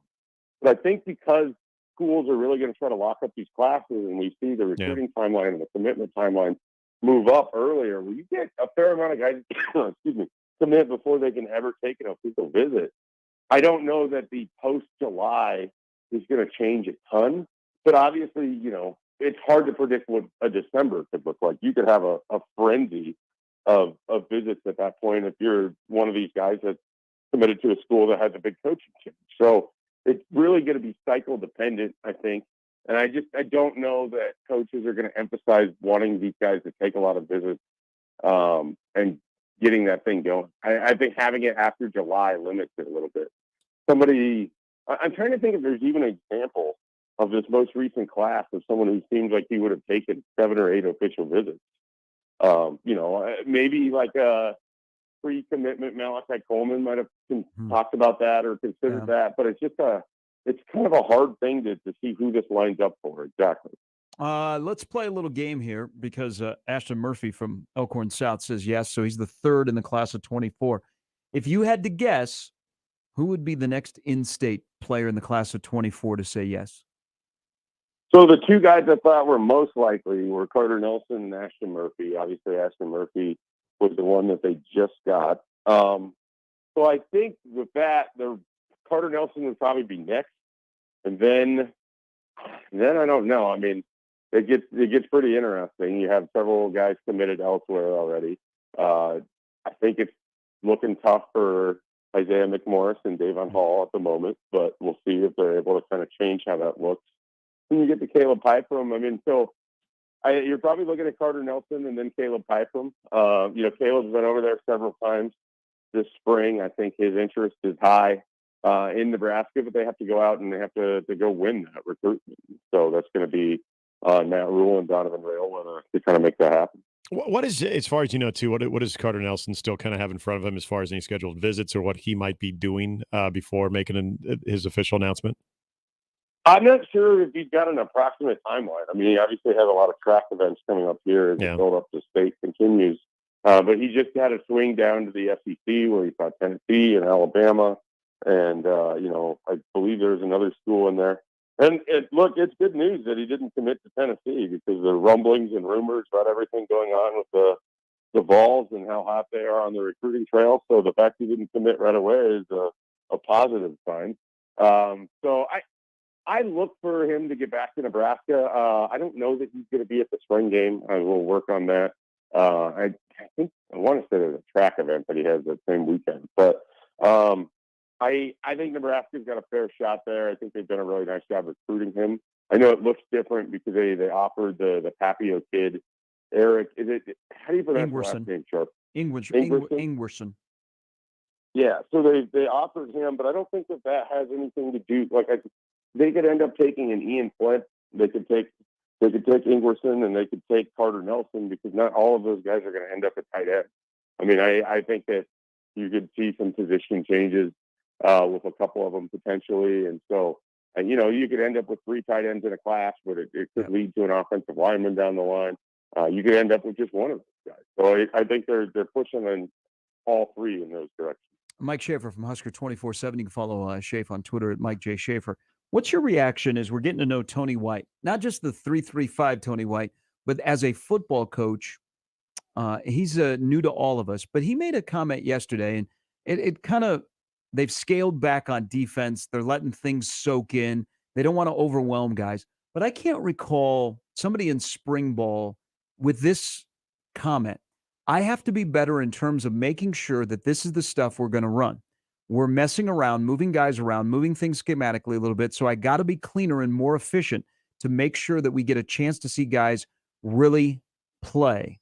He said, I need to scale back so these guys can play. When you hear the defensive coordinator in Nebraska say that as he's teaching this defense to assistants and players, what's your reaction with 4 practices to go in spring? Well, and I want to say that Tony White's a really thoughtful coach. And so when he says stuff, it's not kind of off the cuff. It comes from a place of really, I think, sort of putting some time and thought into what he means. What I gather is that they need to get as much information as they can about just the basics of who they want lining up where and what certain looks they're going to look for them on the field.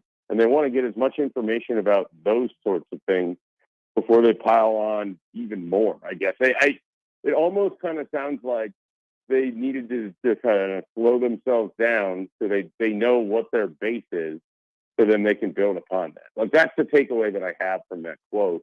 It might be wrong. I don't think that it is. I think the general idea, they really want to figure out, okay, who are the 20 to 22 guys that we are going to have to rely on? Why? What is it that they do? How does this work on the baseline level? And then we're going to stack from there.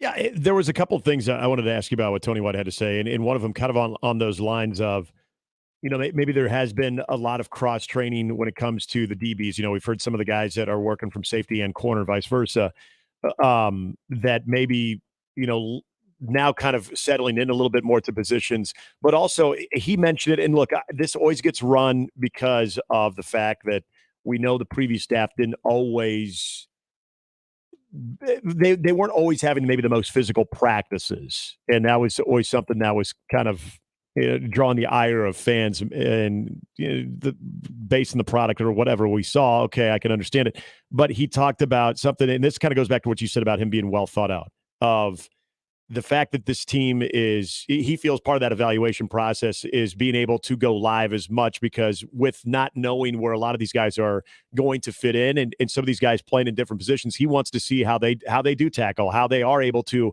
not only line up in those positions, but also be able to go full speed and be able to handle that physicality of it. I mean, it's just kind of another example where it just sort of stems down from Matt Rule of how physical they want to be, not only in the spring, but probably going forward in the fall as well. Yeah, and I think it just goes back to kind of the previous thing where you just want to know what you have before you worry about getting overly creative or overly exotic, I guess. It's the idea of what does a Luke Reimer look like in this situation, and who's playing opposite of him, and can you do that kind of moving forward, and can we just do fundamental things before we get all worried about matching up with the guy moving across the back of the formation? Can we even just line up and play straight up against people? I mean, I think that's a thing that they kind of have to figure out, and who is going to do that, and then what does it look like, and then how do you sort of build from there? So I think they've had a lot of experimentation, I think, for this first spring, where we're trying some guys at different positions, we're trying some different looks and different formations, but we got to wrap this up, because you're not going to do that in August, and you're not going to do that a lot over the summer. I think a lot of it is, okay, we spent the first 2/3 of spring giving looks here at different stuff. Let's lock in this last third, figure out what we got, and then how we grow from there. Miles Farmer is more beneficial to Nebraska playing where in the fall? Well, at Nebraska, so we'll start with that one. Okay, that's a key one. And then, he's got a really interesting body type, because if you remember when he was recruited out of Georgia, there was talk he could be a wide receiver. There was talk he could grow to be even a linebacker, and he's ending up at safety where he's a little taller. I don't think he's the fastest guy, but if you moved him down a level, his speed could really play at linebacker, but can he physically get off blocks the way that you need to? I mean, that's sort of the thing. So he's in this kind of hybrid role where I think, this is kind of goes back to what Tony White, I think, is talking about. Let's figure out where Miles Farmer helps us best right now before we keep kind of going, well, let's try this and let's try that. No, let's put him in a spot and let's see it. And I think that's going to be safety, but I guess it could also be on that second level. I mean, so much of this is going to be fascinating for me next Saturday as to how they choose to line guys up, because what you build in your head isn't necessarily going to have to be what it's going to look like. Well, and guys cross-training, essentially. They love versatility.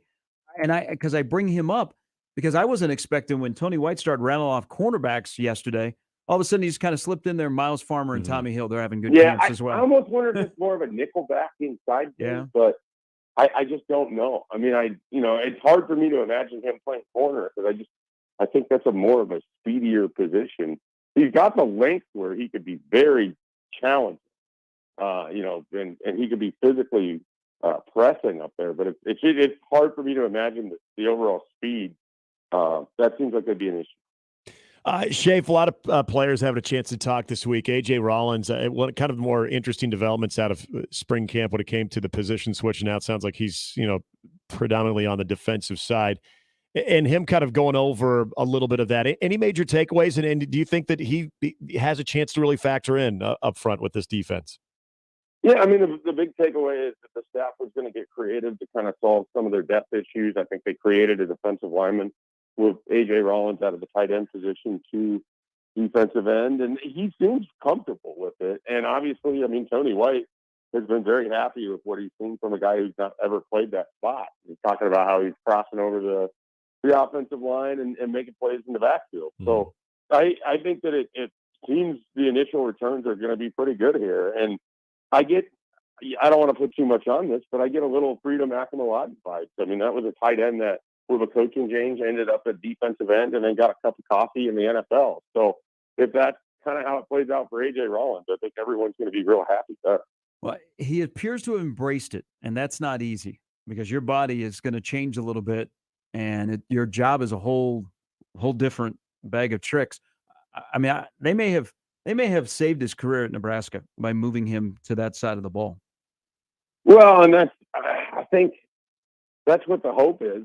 Certainly, if he wasn't going to be a big part of the tight end room, and I don't really know because that tight end room is going to be fascinating, and you want to try to get value there. Because this is a guy, and you covered him. I mean, both of you saw him in high school. I mean, he was someone that could absolutely play defensive end. And the day he got offered at Nebraska, I mean, he was telling me about Barrett Rugg had saw him, on the defensive line and was impressed by him and offered him at that point at a team camp. And so I think that defense has always been a thing that he could do. And certainly with his skills as being a former basketball player, I think the footwork and the suddenness helps him quite a bit.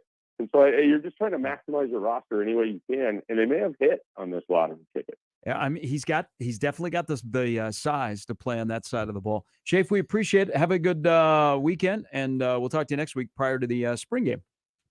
All right, best of luck with the griddle search, and I think there's a sale that ends on Sunday, so you don't want to miss out. I get all the advertisements on all the socials. I am searching, so I appreciate any help you've given me. All right, I will certainly Thank try, you. and I'll put Shelby on the case. This is where she's at her best. My man, thank you. Yeah, they've gone below $300. Yes. By the way, I did ask my wife now that Christmas is over, and I don't really care how much it costs. She said it was a Black Friday deal on Amazon, and it was below $300, and that's a 36-inch. So that's your big boy. It's your big boy. I'm telling you, it'll change your life. The weather's going to be around here this weekend, so it won't For be a couple grilling days. out. Mhm. I think this is the weekend I'm going to pull the trigger. It's going to change your life. No. All right. Brian Windhorst has changed a lot of people's lives in the course of his career covering the NBA. That's the best way to describe Good one. that. He's going to join us. Busy last hour. Matt Verzal, Brian Edwards, before we send you into the weekend. You missed any of our segments today. Comedian Greg Gasso is in studio. He'll be at the Funny Bone for the next 2 nights. They're all up on the radio replay page at 1620thezone.com. We're back with more on The Zone. Mornings with Sharp and Handley on 1620 The Zone and 1620thezone.com. Big names, big games. We've got them all. 1620 The Zone. From basketball to volleyball, baseball to softball, soccer, tennis, and so much more, the Creighton sports season is packed with action. The 1620 The Jays podcast, presented by Barry Law, covers it all. Each week, we visit with Blue Jay athletes and coaches to hear their stories and document their climb through the Big East Conference. The 1620 The Jays podcast drops each Friday morning and is found at 1620thezone.com and all major podcast platforms. Just search 1620 The Jays. Covering all things Creighton Blue Jays, it's the 1620 The Jays podcast, presented by Barry Law from 1620 The Zone. Ever walk through a door and see all the trucks? Yeah, it's kind of like that at Gretna Auto Outlet. Half-ton trucks, three-quarter-ton trucks, dualies, gas or diesel. Gretna Auto Outlet will be happy to show it to you. They don't call it truck heaven for nothing, you know. Stop in the climate-controlled comfort of the indoor showroom or online with the virtual showroom at GretnaAuto.com. Gretna Auto Outlet, open Sundays too, just north of Nebraska Crossing on Highway 6 in Gretna. Let me get you up to speed on the service that you need. Brian recently had us tow his all-wheel drive Mercedes from another shop. He was told it needed a new transmission for over $4,000. As it turned out, the reason he had no Ford was because his front CV axle was bad. We replaced the axle for a few $100 and he was back on the road. Transmission shifting to running smooth. Hey, baseball fans, join the Blur Tailgate at Hilton Omaha this June for our 11th annual hospitality event during the College Baseball Championship Series. Book an experience for your clients or employees with an inclusive bar, buffet, TVs, music, and tailgate games. Secure your spot today and let us handle all the details steps away on the south side of Charles Schwab Field. Visit blurevents.com to book your group, buy tickets, or learn about sponsorships. That's blurevents.com, your college baseball and football tailgate destination. Blur Events takes care of all the work so you can enjoy the day. Does eating at home have you singing the blues? Stop by Cobb's at the Shadow Lake Town Center, 180th and Center, or 72nd and Jones to grab a delicious pizza, burgers, fresh salad, and some tasty charred wings. They even offer keto crusts and an extensive variety of shareable appetizers. Dine in, carry out, or delivery. Cobb's, now with 3 convenient locations to Center and 72nd and Jones. Click copspizza.com to see the menu, pizza, and so much more. Cards issued by Sutton Bank and Celtic Bank, members of FDIC. Terms and conditions apply. What if you could do business without busy work? With Ramp, you can. Ramp is the future of finance with smart automation, corporate cards, and spend management. Just imagine, no more expense reports or shuffling wrinkled receipts. No more slogging through invoices or getting surprised by unexpected charges. Just your business's big idea with smart spend controls, automation that crushes busy work, and real-time insights so you can make it happen. In other words, Ramp completely reimagined finance to make it work for your business. Get set up, issue corporate cards, and start making payments in less than 15 minutes. See how Ramp does finance. Today, you get $250 just for signing up. Just go to ramp.com/offer. That's ramp.com/offer to get $250 for signing up. That's ramp.com/offer. I'm Omaha Athletic Director Adrian Dow, and I want to introduce you to 3 Omaha schools that are playing a vital role in keeping our community strong. We serve nearly 600 pre-K through 8th grade students, most of whom come from disadvantaged neighborhoods. These students receive a values-based education with the family support they need. I'm a proud member of the Q's Fund Board, which supports the Q's school system. To learn more, go to Q's Schools, that's CUES schools.org. Experience every pitch, run, and legendary play. Your home for Royals baseball in Omaha. 1620 The Zone. And we're back. Mornings with Sharp and Handley. Here's Gary, Nick, and Jimmy on 1620 The Zone.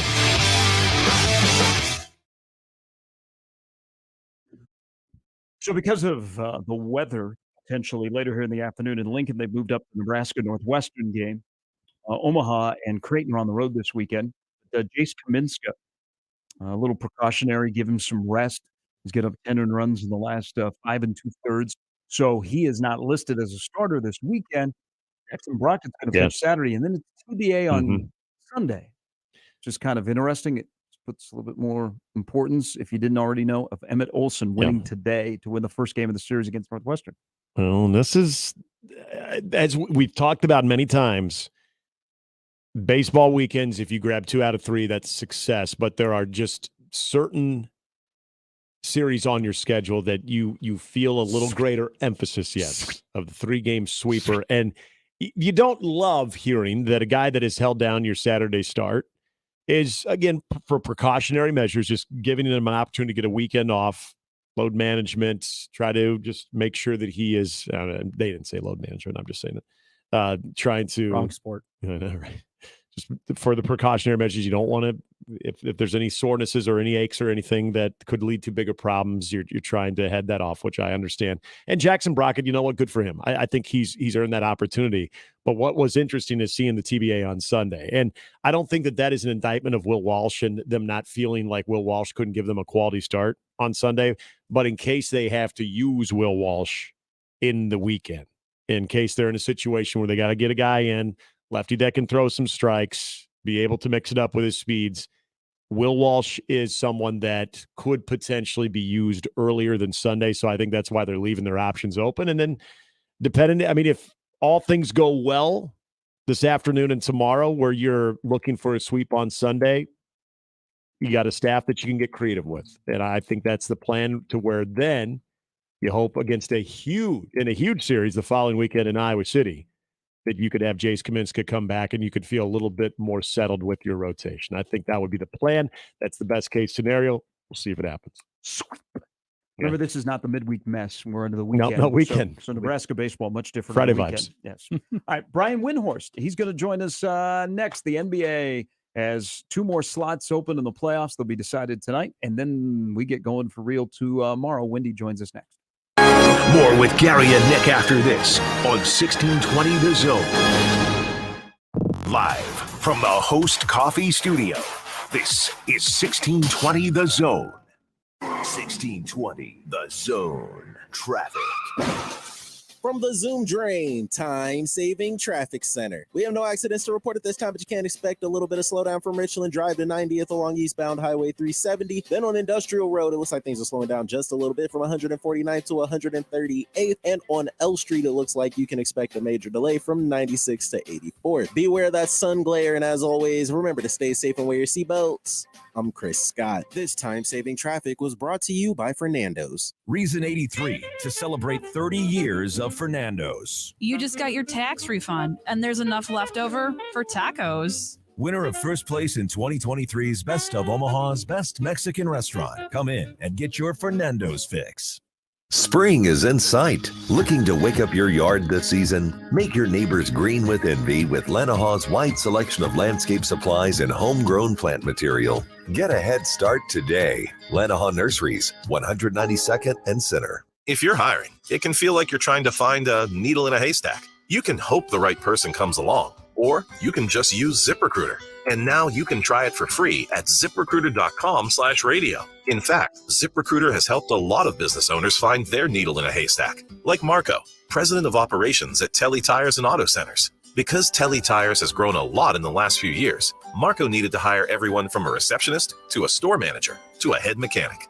ZipRecruiter helps me find all the right people, even the most difficult jobs to fill. ZipRecruiter helps me keep my business running. Take it from Marco and millions of other businesses who've used ZipRecruiter. ZipRecruiter can help you find the needle in the haystack. See why 4 out of 5 employers who post a job on ZipRecruiter get a quality candidate within the first day. And right now, you can try ZipRecruiter for free. That's right, free at ZipRecruiter.com/radio. That's ZipRecruiter.com/RADIO. ZipRecruiter.com/radio. ZipRecruiter, the smartest way to hire. When it's time for your next new vehicle, experience the Woodhouse difference at Woodhouse Chevy in Missouri Valley. Woodhouse Chevy takes the pressure out of car buying with a knowledgeable, friendly staff that is here to answer your questions and give you options right for you. At WoodhouseGM.com, we make it even easier with the ability to shop remotely. So whether you're in the market for an Equinox, Blazer, or Silverado, shop with confidence and find new roads to Woodhouse Chevy. Exit 75 off I-29 Missouri Valley or online at WoodhouseGM.com. Can I take your order? Can I get a small chicken sandwich meal? Sorry, we only sell jumbo meals. Same size for everyone. Sometimes one size fits all isn't right for you. Same goes for your mobile plan. At Cox Mobile, get what you actually need and start saving with the right data plan. If your needs change, switch between plans at any time. Now that's something different. Thanks. I think I'll go get something different. Cox Mobile. We're different because you're different. Visit cox.com/mobile to learn more. Postpaid Cox internet required. Other restrictions apply. Everyone has a reason to walk at the American Heart Association Greater Omaha Heart and Stroke Walk. I walk to get my heart pumping. I walk to end heart disease and stroke. I walk to save lives. So can you. Sign up, step out, and share why you walk at the Greater Omaha Heart and Stroke Walk on May 20th at Miller's Landing. Together, we can put an end to heart disease and stroke, one step at a time. Register today at omahaheartwalk.com. Tickets for less. Best seats, best prices, no per-ticket fees. Ticketsforless.com. KOZN Bellevue, Omaha, Council Bluffs. This is 1620 The Zone. Now back to mornings with Sharp and Handley on 1620 The Zone. The 2023 Omaha Storm Chasers season has begun at Warner Park. They're not there today, but they'll be back, we promise. Start off the season and enjoy a beautiful night or day at Warner Park with $2 deals days. On select Thursdays throughout the season, you can get hot dogs, prepackaged popcorn, small soft serve ice cream, small Pepsi products, and domestic beer cans, all for just $2. Get entered to win tickets to a Thursday game now at 1620thezone.com. All right, we're going to kick off this hour. We're going to talk some NBA. Memes, living in Omaha, what Ohio State's going to do with the quarterback. What guys have their spring game? I was excited. Brian Windhorst was going to join us, and then Nick just got a text from him. Would you like to read the text on? Okay. Brian Windhorst was going to be on right now, but Nick, I got booked on First Take. Can I go at 9:30? And you should have read that. We should have had Craig come back and read that in like Al Pacino reading your text. It could have been pretty good. So with all the respect in the world to our guy Vers and Brian Edwards, we're a little stacked up in the 9 o'clock hour, but we will reschedule for next week. So you say, hey, we're moving on. Yeah, you know when you had your shot.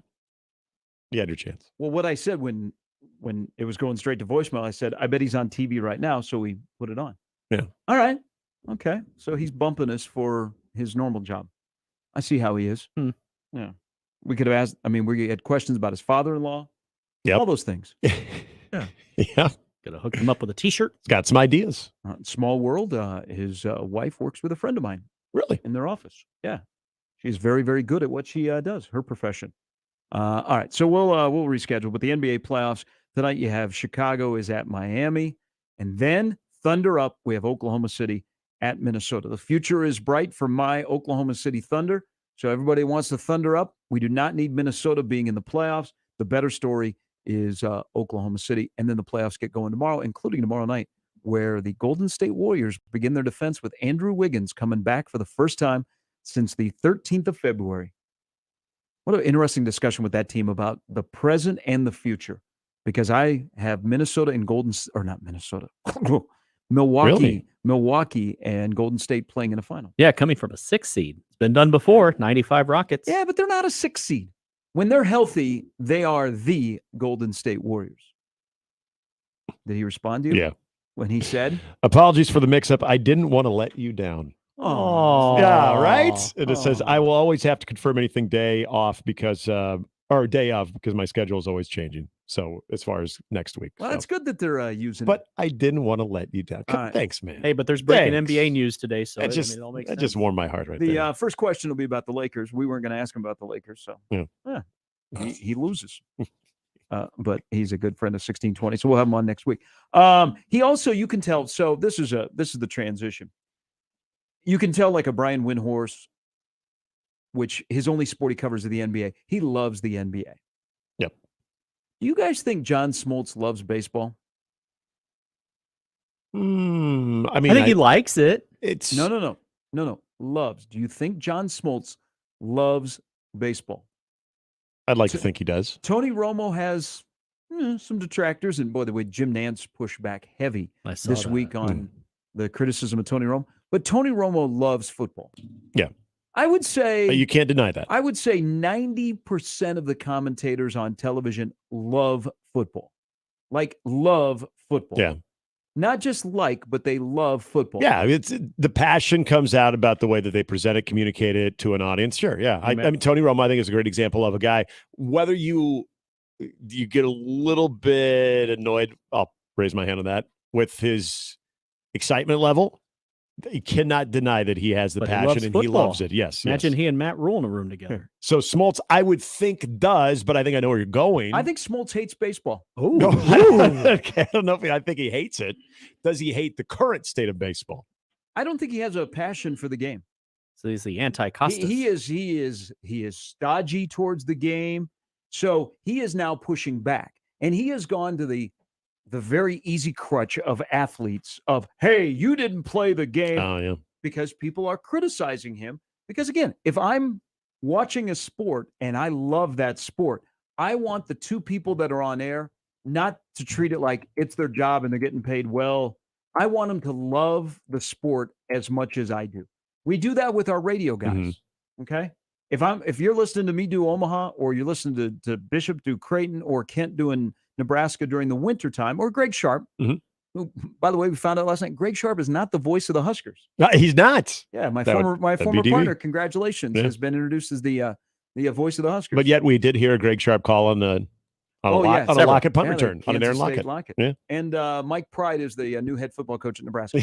All right, back to John Smoltz. You related to Charlie? But okay, so if you love the Mavs or you love Creighton, when you hear the announcer, you want to feel that they love that team as well. Sure. Now, some of us are more homers than others. Mm-hmm. Okay, I've never told a guy from England to take his ass back to England, or basically just destroyed Villanova. That the trade is get him on the train. Philadelphia. Okay, maybe I've gone there, but not to that extent. I love you, Bishop. But when you listen to Smoltz, he's always fighting against the game. And he has gone with this of you essentially didn't do the game. So this is what he said. When I do a game, I'm doing a game bringing the insights that most people wouldn't know because I played the game. You know what? I'm not a meteorologist, even though I have a minor, but I know if it's going to rain. Okay. I've never played professional golf, but I can tell if that's a bad golfer or not. Sure. So don't give me this athlete. It's really easy to do because there are a lot of athletes that played the game and they're really good and they're much better at their job than you are. Don't give me this BS athlete fallback, whether it be on the radio in this state or on Fox's national MLB broadcast. I played the game. You didn't. Go to hell. I love your passion. You're passionate about this, so you love talking on the radio too. No, I'm gonna say I don't think he hates the game.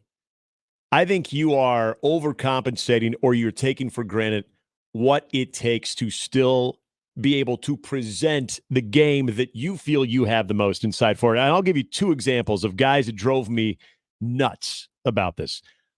I don't doubt for a moment that Bobby Knight loves the game of basketball.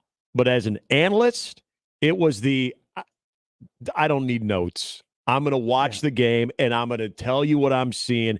And then as you go in with that mindset, you become very lazy. Even with your commentary, it's a lot of sort of blanket statements and observations. There's nothing that's like really detailed. Like Jay Billis loves basketball.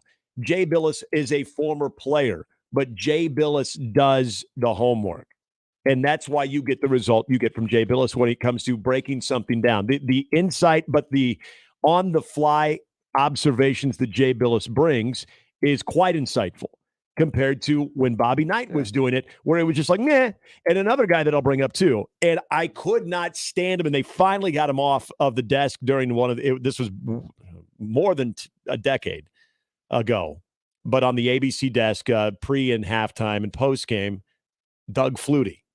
Same thing. I don't doubt that Doug Flutie loves the game of football, but I also am convinced that Doug Flutie knows since he played the game, he can carry on any type of conversation, no matter where you want to take it with any team, and that's going to be his currency. That is always going to be his fallback of, well, what do you think about this team and this individual player?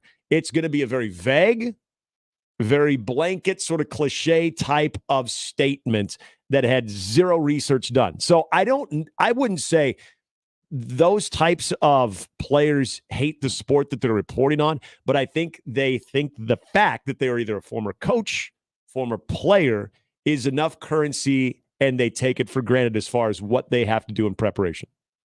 I mean, there are other people that are really good at their job that maybe were not as good as John Smoltz was. But this is another line that he used in an interview. There's a reason I don't have any Twitter. And I get that. I understand that because it's a waste of time. Those people who claim that they have a lot of answers or know things, they never played the game. You know what? There's a lot of people that never played the game that I think are pretty good on the radio and sitting in a booth that, you know, I mean, they have educated themselves. Yes. I will be honest. I think I am better in the last decade at the nuances of football. Why? Because I never claimed that I am a football genius. Remember, I never played the game. But I think good people in our business and on TV, they have learned the game. Yeah. Okay. But I hate this fallback that athletes will use. Well, you never played the game. Think about some of the great managers in sports that didn't really play. But you know what? You do have an advantage. You played the game, so you have some insights that none of us have, that you've been in a clubhouse, you've been in a locker room, you've been in a competitive situation. You know you can answer the why, but don't give me that. Don't give me that when people push back.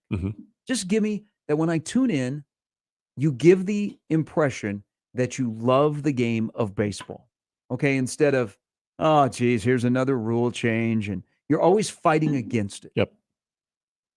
Because you might not like Tony Romo, but you can never disagree that Tony Romo does not love football. Right.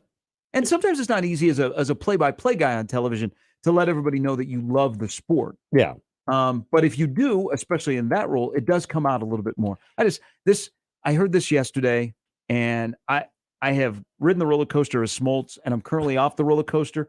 I mean, I'm at Adventureland, and I'm sitting on the side. I'm not going to buy a ticket for a while. But then he gives me this crap. Do you?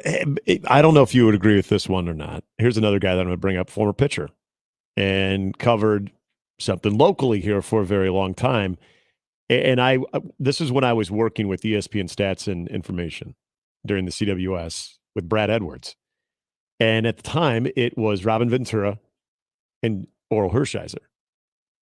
Oral Hershiser came across in a very similar manner. But, okay, so I watch him and Joe a lot on Dodger games, and I think it's just his style and his voice that gives a very laid-back impression. He just got very angry at a lot of things. Oh, well, yeah, okay. And where I'm like, then it kind of bothered me. Like, you're in the seat and you're calling something. I mean, this is a championship event. This isn't just, some Saturday. And he was it was very grouchy about it. And it is almost like we should be very fortunate to have Oral Hershiser gracing us on our airwaves when it comes to covering the College World Series. And it was funny because I always kind of thought Oral Hershiser a baseball geek and he was going to be, and I thought Robin Ventura might sort of have a little bit of the big league mentality. It was the complete opposite. Like where Robin Ventura, I thought, was really into it, especially the college game, where I just felt like Oral Hershiser, hey, you know what? I pitched at a high level. Was he at Pepperdine? No, he wasn't at Pepperdine. Where did he play college ball? I can't remember. But anyway, he just didn't really get into like the nuances of the college game where Robin Ventura, you could tell, was a little bit more passionate about it. When you're kind of describing John Smoltz there too, that's kind of, I'm thinking of Oral Hershiser a little bit just in those examples at the CWS. Nick Ball, you never have to worry that he doesn't have a love of college basketball when he's on television or with John. Right. Just because you're qualified doesn't mean that you are good at what you do. Mm-hmm.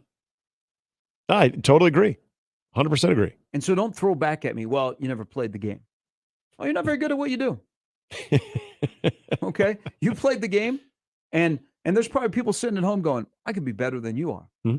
I mean, I'm sure there's a lot of us that sit at home and go, man, I could describe a game a lot better than that. Well, for people who don't... And I never wore a jockstrap, put on a cup, none of that stuff. And I bet I could call a better game. Well, and for people who have not played the game, I think they understand if they want to make it in that type of industry, they understand who to surround themselves with. They understand, as you mentioned, how to educate yourself on it, and they find a way to present it. They get involved with whatever sport they're covering, wherever they lack the direct experience as a player, they make up for by doing the research that it takes. That's why you'll always hear me talk about Jay Billis, because I think as a former player, he does not use that currency at all. He uses his ability to understand the game as it's going on right now and puts in the time to understand. So Texter Bernie brings up a good point. The problem with ESPN covering the College World Series, basically other than KP, none of those guys follow college baseball. True. Now, it changed a little bit because Chris Burke is up there, and he's on the SEC network all year. They'll incorporate Todd Helton a little bit. But you can tell, Kyle Peterson, watch him this weekend. He loves college baseball. Now, he loves baseball, but in particular, he loves college baseball. And in that sport where you don't get a lot of casual fans that just drive by and stop for a while, you get college baseball fans that are invested. They want to have the people they're listening to have the same investment that they are. Now, I have to correct something. I have not worn a cup or a jock strap since I was 18, but I have worn both of those before. It would be awkward just randomly, like in your 40s, to put on a cup and a jock strap for the day. To come to work. Yeah. I can be a funny little prank to pull on my wife. I come out of the shower and I just have a jock strap on. All right. Hey, it's a whole different segment because I'm blown away. The kids today, they don't even think about wearing a cup, playing sports, not just baseball. And I'm like, okay, we maybe have to have some speech. Hockey players, very few hockey players wear a cup.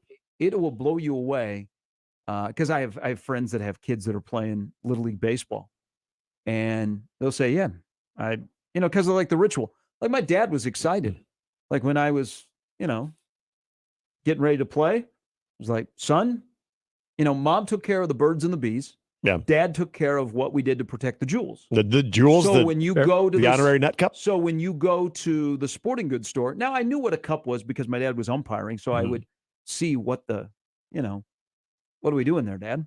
Why you're reaching deep in there before you pull up your pants. But he would take me, he'd take you to the sporting goods store Van Winkle's sporting goods store. I think it was on Fleur in downtown Des Moines. And we'd go and get a cup. Yep. And this is like the ritual of a kid. Now I have friends that have their sons are playing Little League, and it will blow you away how many kids don't wear a cup. Like 8, 9, 10, even like 12, 13-year-olds. Mm-hmm. And I'm like, whoa, that was like a mandatory when I was playing. No wristbands, no cups. We played, growing up playing football, even up into high school, probably until my junior year, where we finally didn't platoon. But if we were playing even on the defensive side of the ball, I had a cup on. I didn't worry about it as much on the offensive side, but on the defensive side, if you had to engage with a tackler, especially running back that might high knee it or go low on you, you don't want to have that area protected. It also, you're right about hockey players. Yeah, I can't believe that. I find really, really hard to believe. Especially defensemen. Yeah, you drop down to block a shot. Say goodbye to And you can always tell when someone isn't, when they've blocked a shot, they get up like, oh no, what happened to their leg? That ain't their leg. That might be, got the boys. Might be the other leg, but that ain't that's not what's happening there. Yeah. Your swimmers are in a pool of, what. Oh. All right. Burrs is coming next. We'll ask him All about because Wendy this. didn't come on. See, Wendy, this is what you leave us with, man. We will ask Burrs about, hey, I played the game, not about a cup. Oh, I thought you were going to ask about a cup. No, that's we can sneak it in. No, we already had enough of that stuff with Craig Gasso earlier today. We've reached our quota of All right, Burrs is next. Gary Sharp, Nick Handley, and Jimmy Chavez. Mornings with Sharp and Handley. Weekdays 6 to 10 on 1620 The Zone and 1620thezone.com. Mornings on 1620 The Zone is brought to you by MD West One Orthopedics, Neurosurgery, and Spine.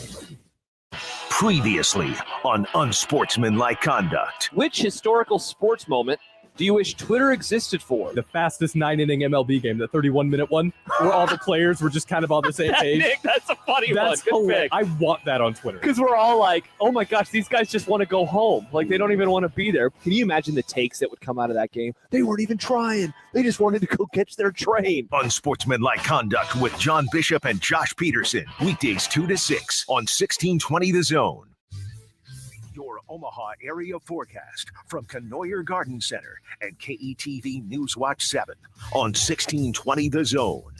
Chance for a few strong to severe storms Friday evening in the metro, mainly after 6 p.m. Otherwise, expect a warm and breezy day for your Friday with increasing clouds. South winds gusting 20 to 30 miles per hour throughout the day. Highs around 83.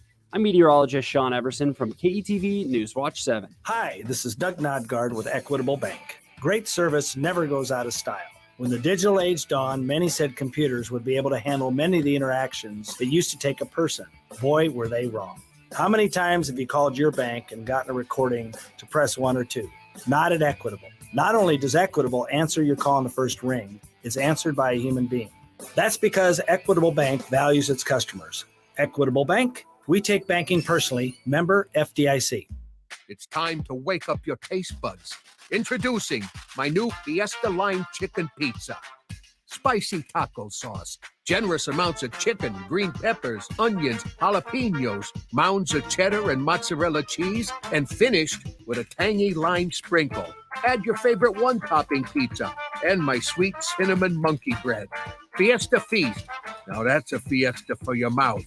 Godfather's Pizza. Do it.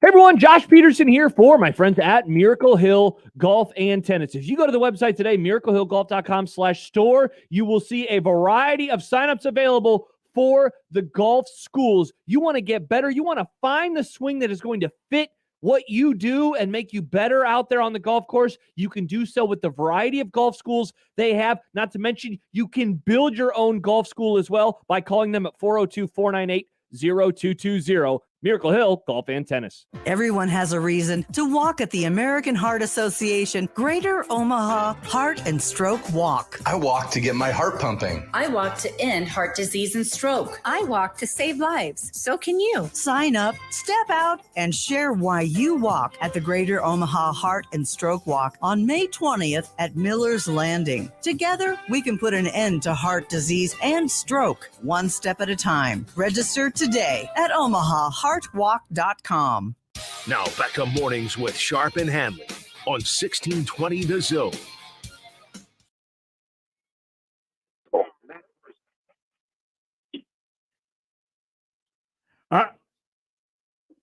And thank you for being a friend. Matt Verzal joins us. Good Friday morning, my friend. How are we?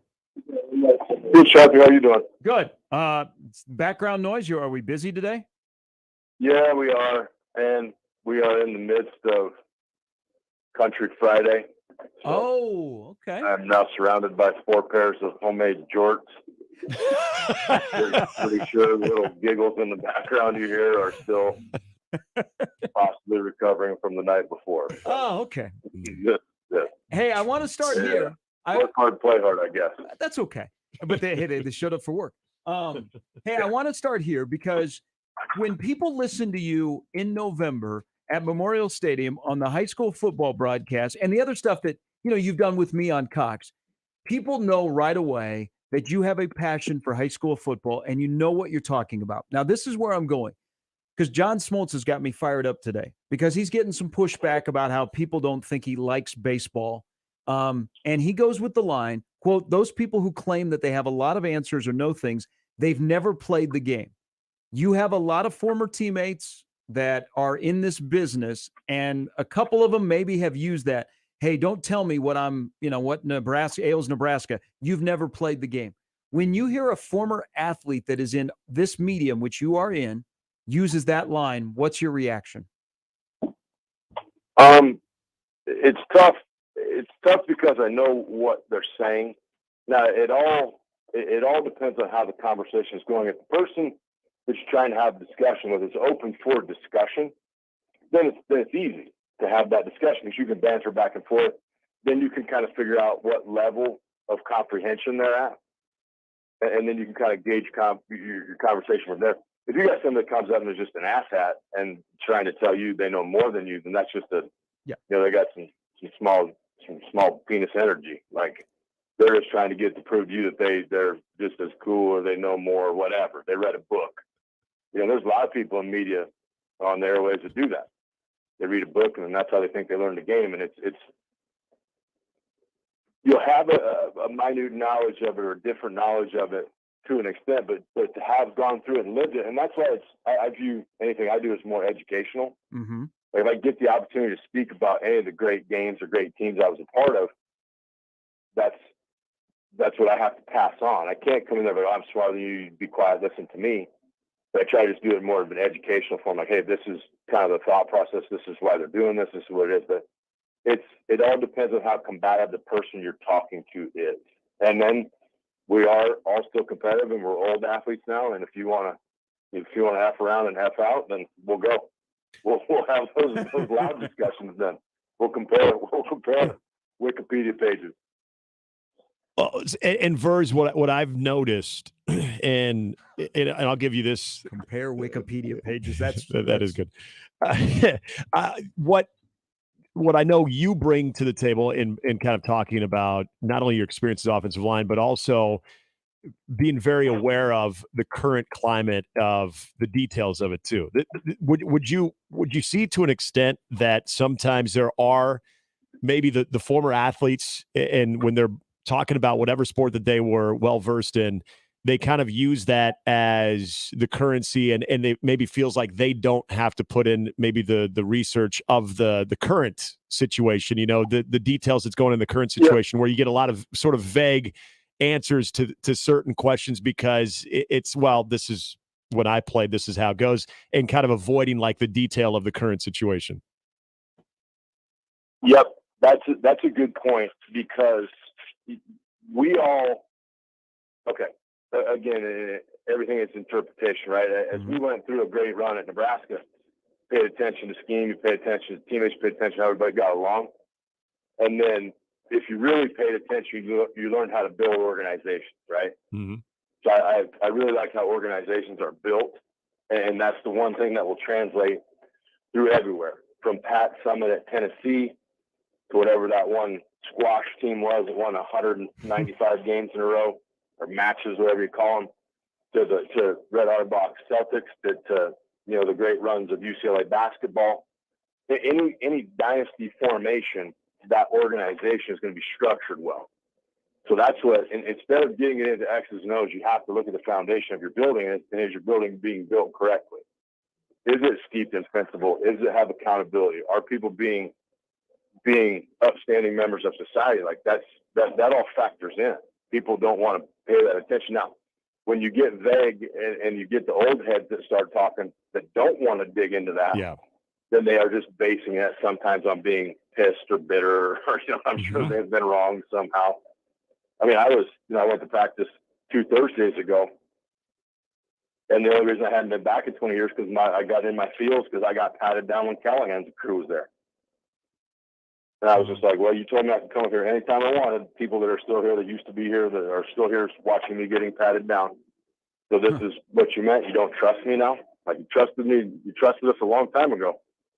So that's probably where your vague comments come from. Yeah. And there's some that are resistant to it. There's some that'll be like, oh, this coach is just like X, Y, and Z, and he doesn't want to do this. And I'm not saying that's any particular team, but you'll have guys or gals that feel that way.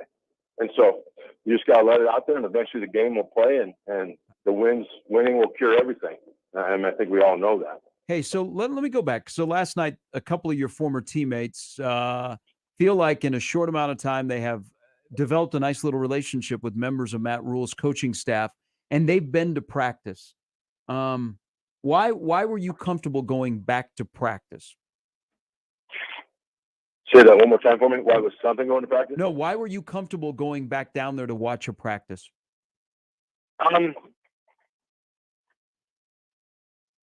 Having probably the opportunity to have a couple coaches stop in and just visit, here at Paisans was a big deal. And listen, this is a relationship business. Sports are a relationship business, always have been, always will be. To have them come in and just be good humans, right? Like I told one, hey, thank you for going around to all the schools in the state. It means the world to those folks, and they were texting me and calling me and saying it's awesome to have you out there. And he looked me dead in the face. This is Coach Foley. He said, why wouldn't I? He said, I gotta go around and see this great state. He goes, I got to meet a lot of great people. He said, I might have found a couple adult refreshments. He said, but I had a blast. He's like, I would do it again. Okay. So that to some may be cheesy and that to some may be overplayed. Mm-hmm. But in the state of Nebraska, that matters. Like, they want to shake your hand. They want to see your face. They want to watch how you react or how you look at their program. Do you look at my program with respect? Are you genuine in the fact that you want to see what we're doing out here? And those things, they matter to people. And so that kind of piqued my interest. A couple people that I really trust had gone to practice and said, hey, you got to check this out. Like, this is different now.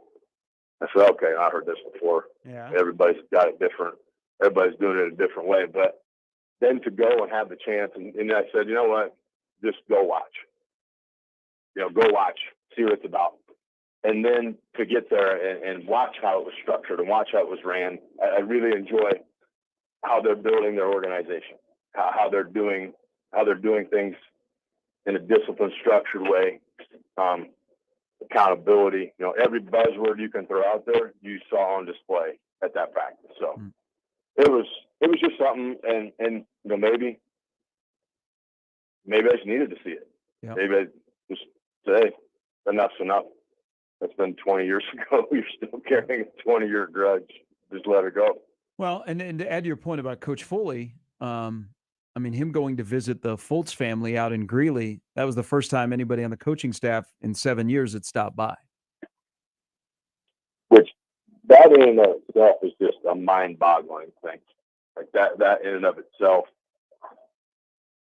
being a decent human being isn't hard. It really isn't. I mean, they look at what the crew has done thus far. And again, what I'm saying now will have no effect on what I think they're going to do in the football season. Mm-hmm. Okay? I have a number in mind. I probably won't say it for a little while because I'll just like to see how things play out. But to say, hey, this is a tragic event that happened at this university. Let's go. These guys live 2 hours away. Let's go meet them and say, hey, well, what can we do? What do you need from us? You guys, anytime you want to come down, do that kind of stuff. Very simple. Very, very, very easy. If you brought up right and you raised right, you probably go do those things. And so that's kind of what I'm looking at these guys are doing. So we'll see.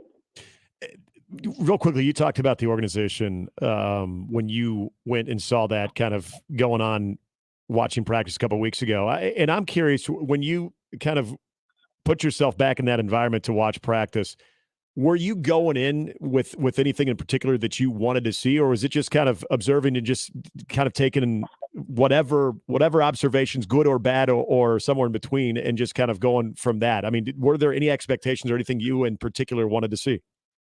Not a single one. I was just an old head, an old washed up has-been that never was, and just wanted to go. Oh, the only thing I wanted to see potentially was a couple of my buddies at practice. Mm-hmm. That's all I really wanted to see. And Big Wayne Harris, and then I got to talk to Bear Miles were there, and then the King Trev came over, so I got to see the boss man. So yeah, just that. Yeah. Because just to watch, and then to see it and hear pads crack and hear correction and hear, just it was a good morning. That was the only bad part about it. I had to get up early and drive down and drive back. Well, I think that thing 3 o'clock would have been cool. I think it also, and offensive linemen are built differently. They think differently. The expectation is different from the other position groups when you're back and what you're looking for. But I also think when former offensive lineman and he's a connection to you, feels comfortable enough to come to practice. When Trent Hickson is coming to practice, when he's out of eligibility and he's in the real world, I think that also says something about kind of their open door policy, I guess would be maybe one of the ways to describe it. But just that they want a relationship build with people. I mean, I know how quickly they build relationships with recruits. Look at Ashton Murphy at Elkhorn South, who you're familiar with. They got on him quick and they built a relationship in no time to make him feel comfortable enough, him and the family, that Nebraska is the place for him. It's again, okay. So very, very, very spoiled in my life as far as coaching goes in regard to the offensive line comment, coming from Grand Island, running the wishbone, and having not only our offensive line coach Brian Navy, but our head coach Kenny Fisher tell us, hey, we can say it's this guy or this guy, but if it ain't you guys, we'll check in probably about that 9th game. So if you guys aren't right, then we ain't right. So now you know the value of what you are, but now you know you got to build that camaraderie. Even as a kid with organizations, I always like the mafia and military and how they operate. Those kind of things always interested me, right? Mm-hmm. So when you can build these teams and you build this stuff, then the rest of it becomes easy. But all of that, the one common element is that it was all relationship. Now, mafia is a relationship through fear. Military's a relationship through choice. Football for me was a relationship through work. So if we all go work together, and then we all get this done together, we're all going to go have a good time together. And that's fun. That's why instantly you see a group of linemen get together. Mm-hmm. It's thick as thieves. Somebody's getting tapped in the nuts, and there's a joke coming out about who's fatter, who's balder than they were before, and it's.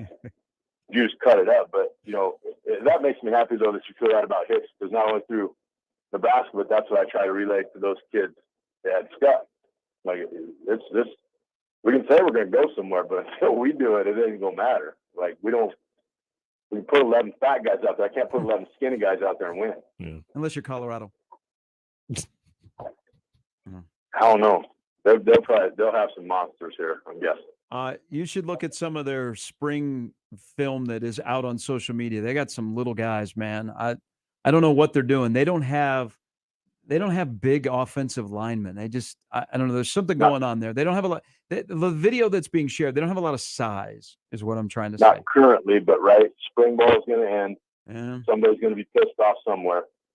Prime's going to go in and sell, and then you can get that. O'Boyle is a hell of a coach, so you can get them in the summer. And I'm not prepping Colorado. I'm saying Colorado is going to may not be as what we're used to, but they'll be ready. Okay, O'Boyle will get in there and you'll run some very basic inside and outside zone stuff, but you will be good at it and you will ass kick at it. That kind of a hire, I'm glad you brought him up because I think you know him.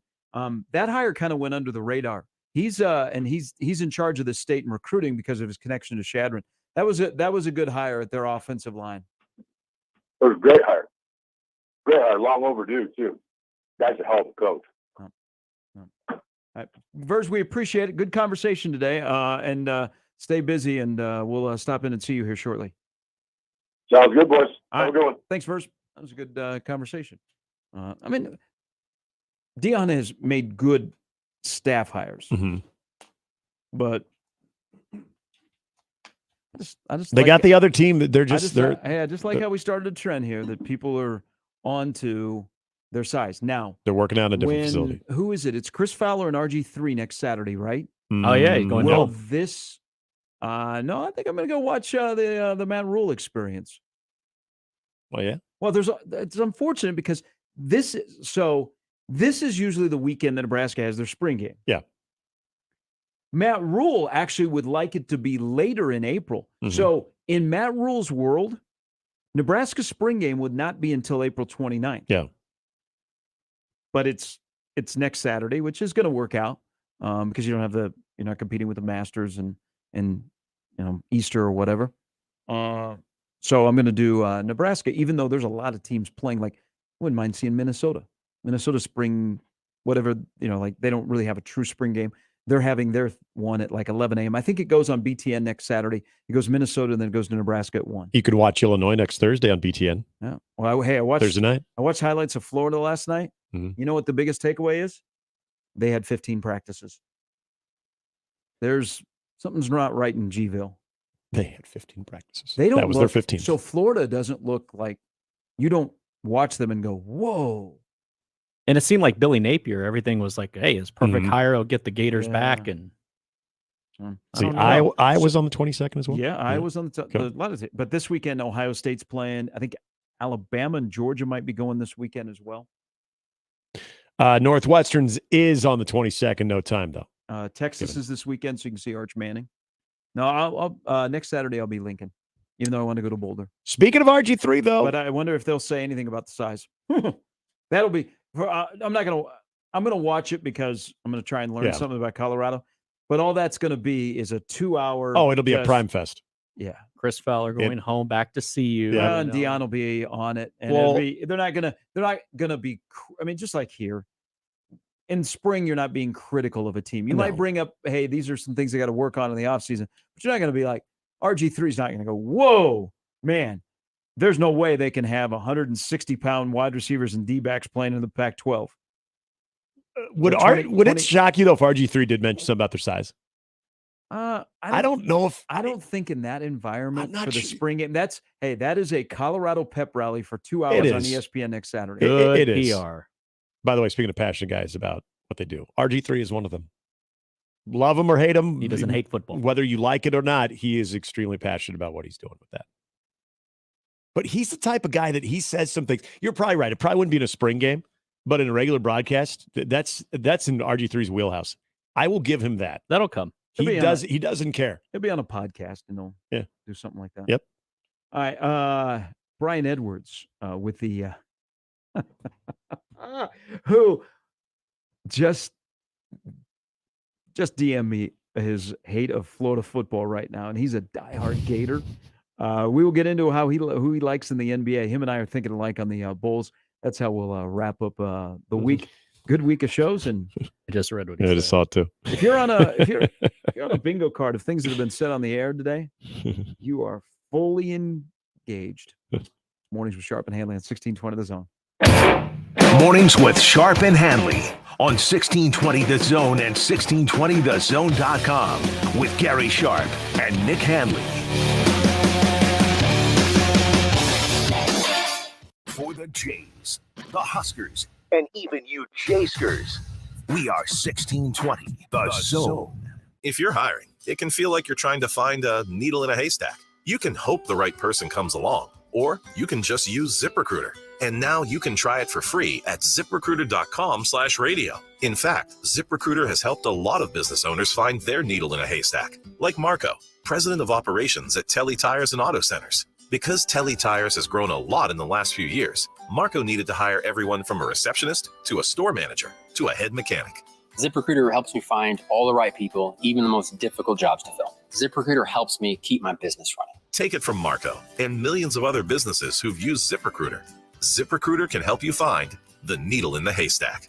See why 4 out of 5 employers who post a job on ZipRecruiter get a quality candidate within the first day. And right now, you can try ZipRecruiter for free. That's right, free at ZipRecruiter.com/radio. That's ZipRecruiter.com/RADIO. ZipRecruiter.com/radio. ZipRecruiter, the smartest way to hire. Hey everyone, Josh Peterson here for Union Omaha. It is the 4th season in club history, and the 3rd match of the year is Saturday at UNO's Caniglia Field versus North Carolina FC. It's a 2 o'clock match. Get the tickets today at unionomaha.com. And as a reminder, after this, all home games the rest of the year at Werner Park. New players, familiar faces. It is going to be an awesome season. Get your tickets today at unionomaha.com.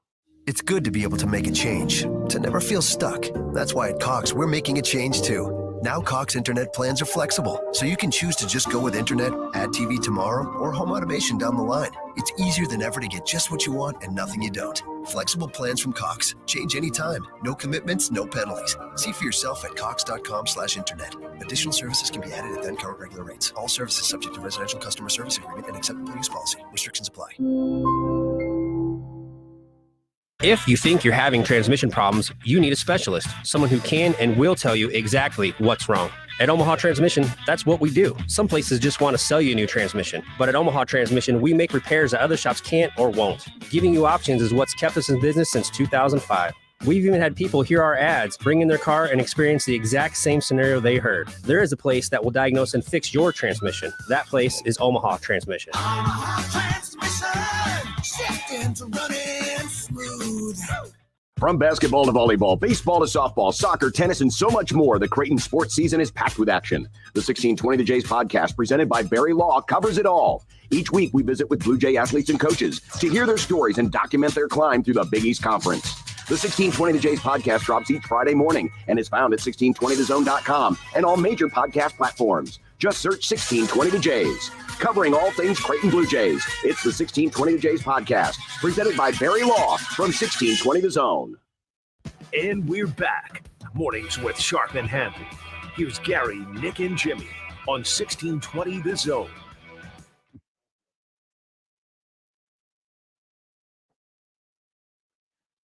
All right, our next guest, we're going to have some, your glass is half full or it is half empty with the senior handicapper for Vegas Insider, Brian Edwards, diehard Gator fan that probably last night up until 9 o'clock was disgusted with his football team. And then you got a 5-star safety to say yes. Yes, this is true. I've been doing the uncle thing in March Madness. I haven't been home lately. I was in Tallahassee, did my nephew's baseball game, did my niece's softball game the night before. I was actually on the interstate. I did not see a play of the spring game, but I was getting many text messages and whatnot. So I felt like I was on top of it, even though I wasn't watching. Well, I'm going to tell you this, and you already know this. I think your head football coach, when the portal opens tomorrow, will be doing some serious portaling looking for a quarterback.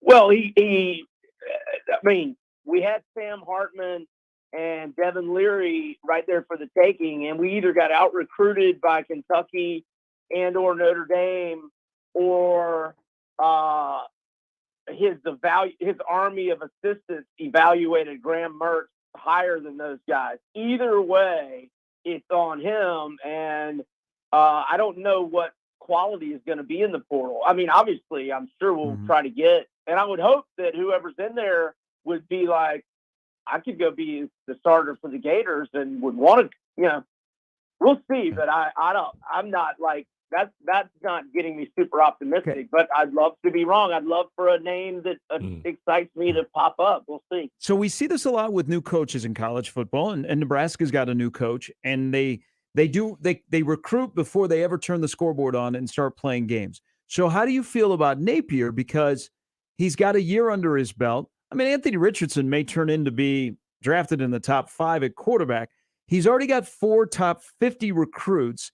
He's won a battle against Georgia for the 5-star safety. So he's also in that class of next year. He's got a 5-star quarterback. So how long do you think in the world of college football a new coach can win recruiting before we start getting serious and going, yeah, that stuff on the field in the fall?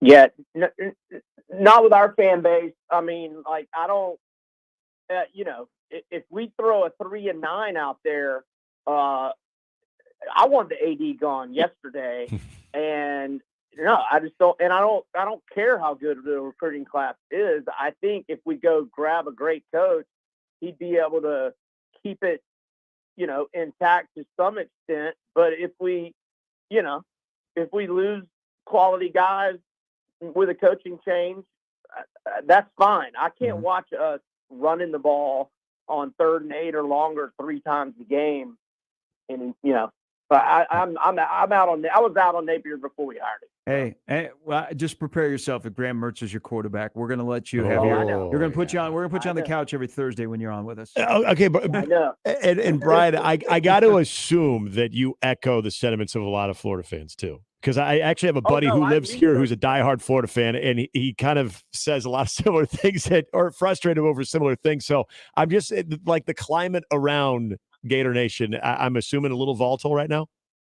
Oh yeah, no, I don't echo it. I lead it. I want to drive to Gainesville and drive Scott Strickland, our AD, back to Mississippi to stay.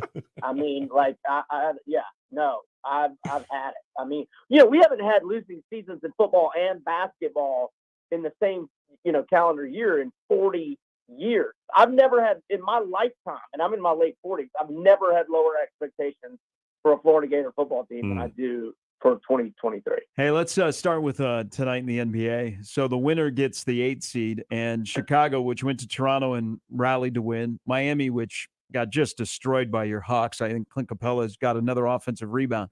So it's strange, and I know Miami's playing at home, and they don't have a great home court advantage.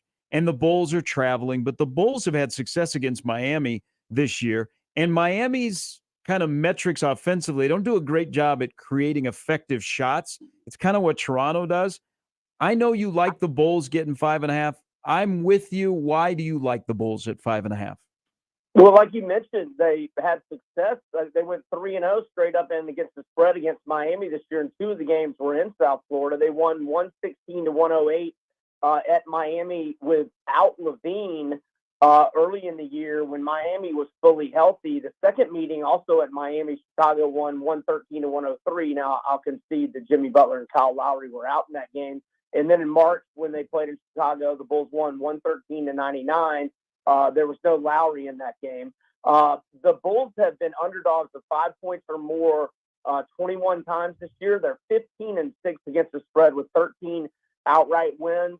So I'm going to go with the Bulls. Is the DeAndre DeRozan's presence, does that affect the line one way or the other? I hope she's there. It sounds like she's going to be. I saw United even offered to fly her out there too. So it sounds like that very well could happen. Continuing on, wanted to get your thoughts on the Lakers-Grizzlies series right now. If you're looking at game 1 of this one, which way are you leaning with the Grizzlies as a slight 3.5-point edge?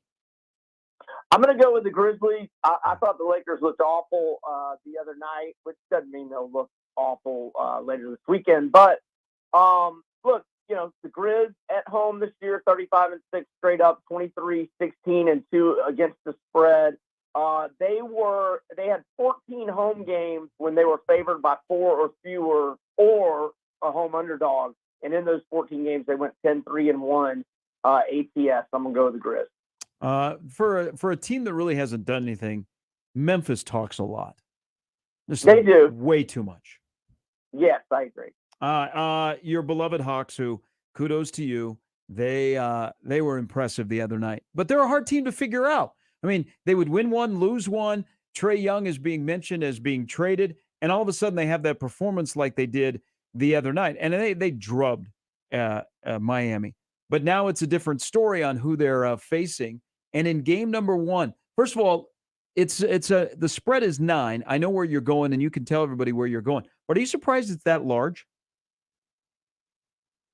A little bit. I mean, I wasn't really shocked that it opened at 8. I thought there might be some pushback and get some Hawks action to, get it to 7. But, I'm just hoping that, Quinn Snyder, I mean, he's only been on the job. I don't even know how long. 22 games, I think. Like less than 6 weeks, right? I mean, maybe his coaching is starting to have an impact. I like the acquisition of Sadiq Bey. We are fully healthy. Jalen Johnson is coming along. Now, look, we can't defend, and Boston has owned us, but this is just a big number.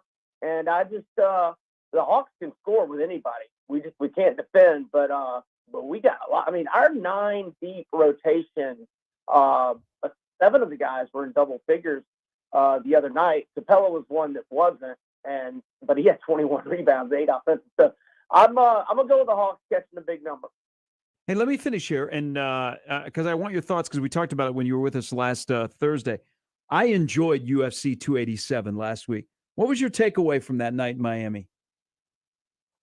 Man, that was a heck of a performance by Adesanya, who I've been really down on just because, man, he gets paid a lot of money. And when I go to the, all the effort to, drive to the sports bar and, spend money there and, watch a main event, and he just gives you snoozers, which he's done at least 4 times on title defenses. I don't like that. But, man, whew, that was a great performance the other night. So I won't be talking bad about him anytime soon. Hey, one other quick thing, because you brought it up, going to the sports bar to watch a pay-per-view. Is there any chatter in your industry, in the sports gambling industry, about with live betting as prevalent as it's become, and now the Sunday Ticket is going to be on YouTube? Do you guys talk in the industry about how the lag time from a YouTube TV or to a satellite could affect live betting? Well, I mean, I've always felt that already. I mean, I'm, sitting there on my account, and my accounts are, at least 30 seconds ahead of the TV. And I feel like I've been told that YouTube TV is behind even more. See, I have Dish Network. It is. Can confirm. Yeah, that. I mean, I don't know what the fix is. I think it's just an understanding from the gambler. Look, your TV's behind like 30 or 45 seconds. I mean, if you haven't figured that out yet already, then you shouldn't be live betting anyway. Well, it's going to be like with YouTube having Sunday Ticket, it's going to be an issue that you're not going to be able to overcome. But it can't be as worse as it was, because I think during the Super Bowl they were at 32 seconds was lag time on YouTube TV. Okay, so during the tournament, I was over at Buddy's house a couple of times, and I noticed, I was like, man, what? And he was like, it's YouTube TV. I go, man, this is even further behind than I am at the house, and I think it's 30. Maybe it's not really 30 seconds for me. Maybe it's more like 15 to 20. But I noticed it, and I was asking him how much it cost, and I was thinking, maybe I'll go to YouTube TV. And then we had that specific conversation. I'm like, oh no, I love that too much. I'm not doing that. Well, even the sound, if you watch it more and more, and I noticed this in the tournament last year, in the NCAA tournament last year, the sound between what's actually happening, the sound will actually get out of sync and will lag from the actual action that is taking place too. Where someone will put up a shot, you won't hear anything. They missed it, and someone gets a rebound. Then you hear like the thunk of the rim, almost like 3 or 4 seconds. Especially if you're watching it constantly, like you almost have to turn the TV off, turn it back on to allow it to almost catch back up. That is a quirk that is very frustrating with it. Yeah, I guess I'm going to keep paying astronomical cable bills to Dish Network every month. Hey, great stuff. We'll try and make it 3 weeks in a row talking about the Gator football program next week. And All right, fellas. Thanks for having me. That's We'll see you guys. Brian Edwards. You can follow him on Twitter at Vegas B. Edwards. Likes the Bulls tonight, 5.5. Likes the Hawks tomorrow at 9, getting 9. And then the Grizz as a 3.5-point favorite over the Lakers with John Morant, who it's something new every day as he is countersuing the young kid, saying that he could have ended John Morant's career. Right. Grizzlies and Timberwolves. That'd be a drama-filled deal. When the Grizz are ready healthy, for that. I mean, they're a serious contender, but for a team that hasn't won anything, they chirp a lot. Yep. I'm looking forward to the Right. Golden State Sacramento series. That should be a ton of fun. Yep. No, you brought up the Grizzly though. You're right, and even they kind of are maybe a little bit of that. If you're not fully invested in the NBA over the last couple of years, and you're looking for a team to root for, because John Morant's style of play, it's fun to watch. There's been some sort of bandwagon mainstream Grizz fans, and you're right, especially a year ago. A year ago, especially, and I think that's kind of carried over even with Ja's issues. But there's a lot of this. There's a lot of talking without doing a whole heck of a lot. All right, enjoy the weekend, everybody. All the different sports. Hope you had a great week with us. Great show today. Everything's up on the radio replay page. You can go back and find your favorite segment. Next week is spring game week around here. We'll have plenty on that. Make memories this weekend. Be safe. And we'll see you again tomorrow. Or no, not tomorrow. Why do I keep saying if you want to come here tomorrow, that's fine. No. We will Take talk your weekend, to you man. on Saturday Monday with Sharp. at 6. We will have a brand new weekly guest that will be joining the show on Monday that a lot of you will thoroughly enjoy. That's a tease of 48 hours. Man in the business right there. Some would call that blue. What in that case would you call that tease that lasts that long? A tease that lasts that long? Yeah. Oh, God. I just Thank you, realized Nick. it all We'll talk connected. to you Monday at 6 on Mornings with Sharp and Handley on 1620 The Zone.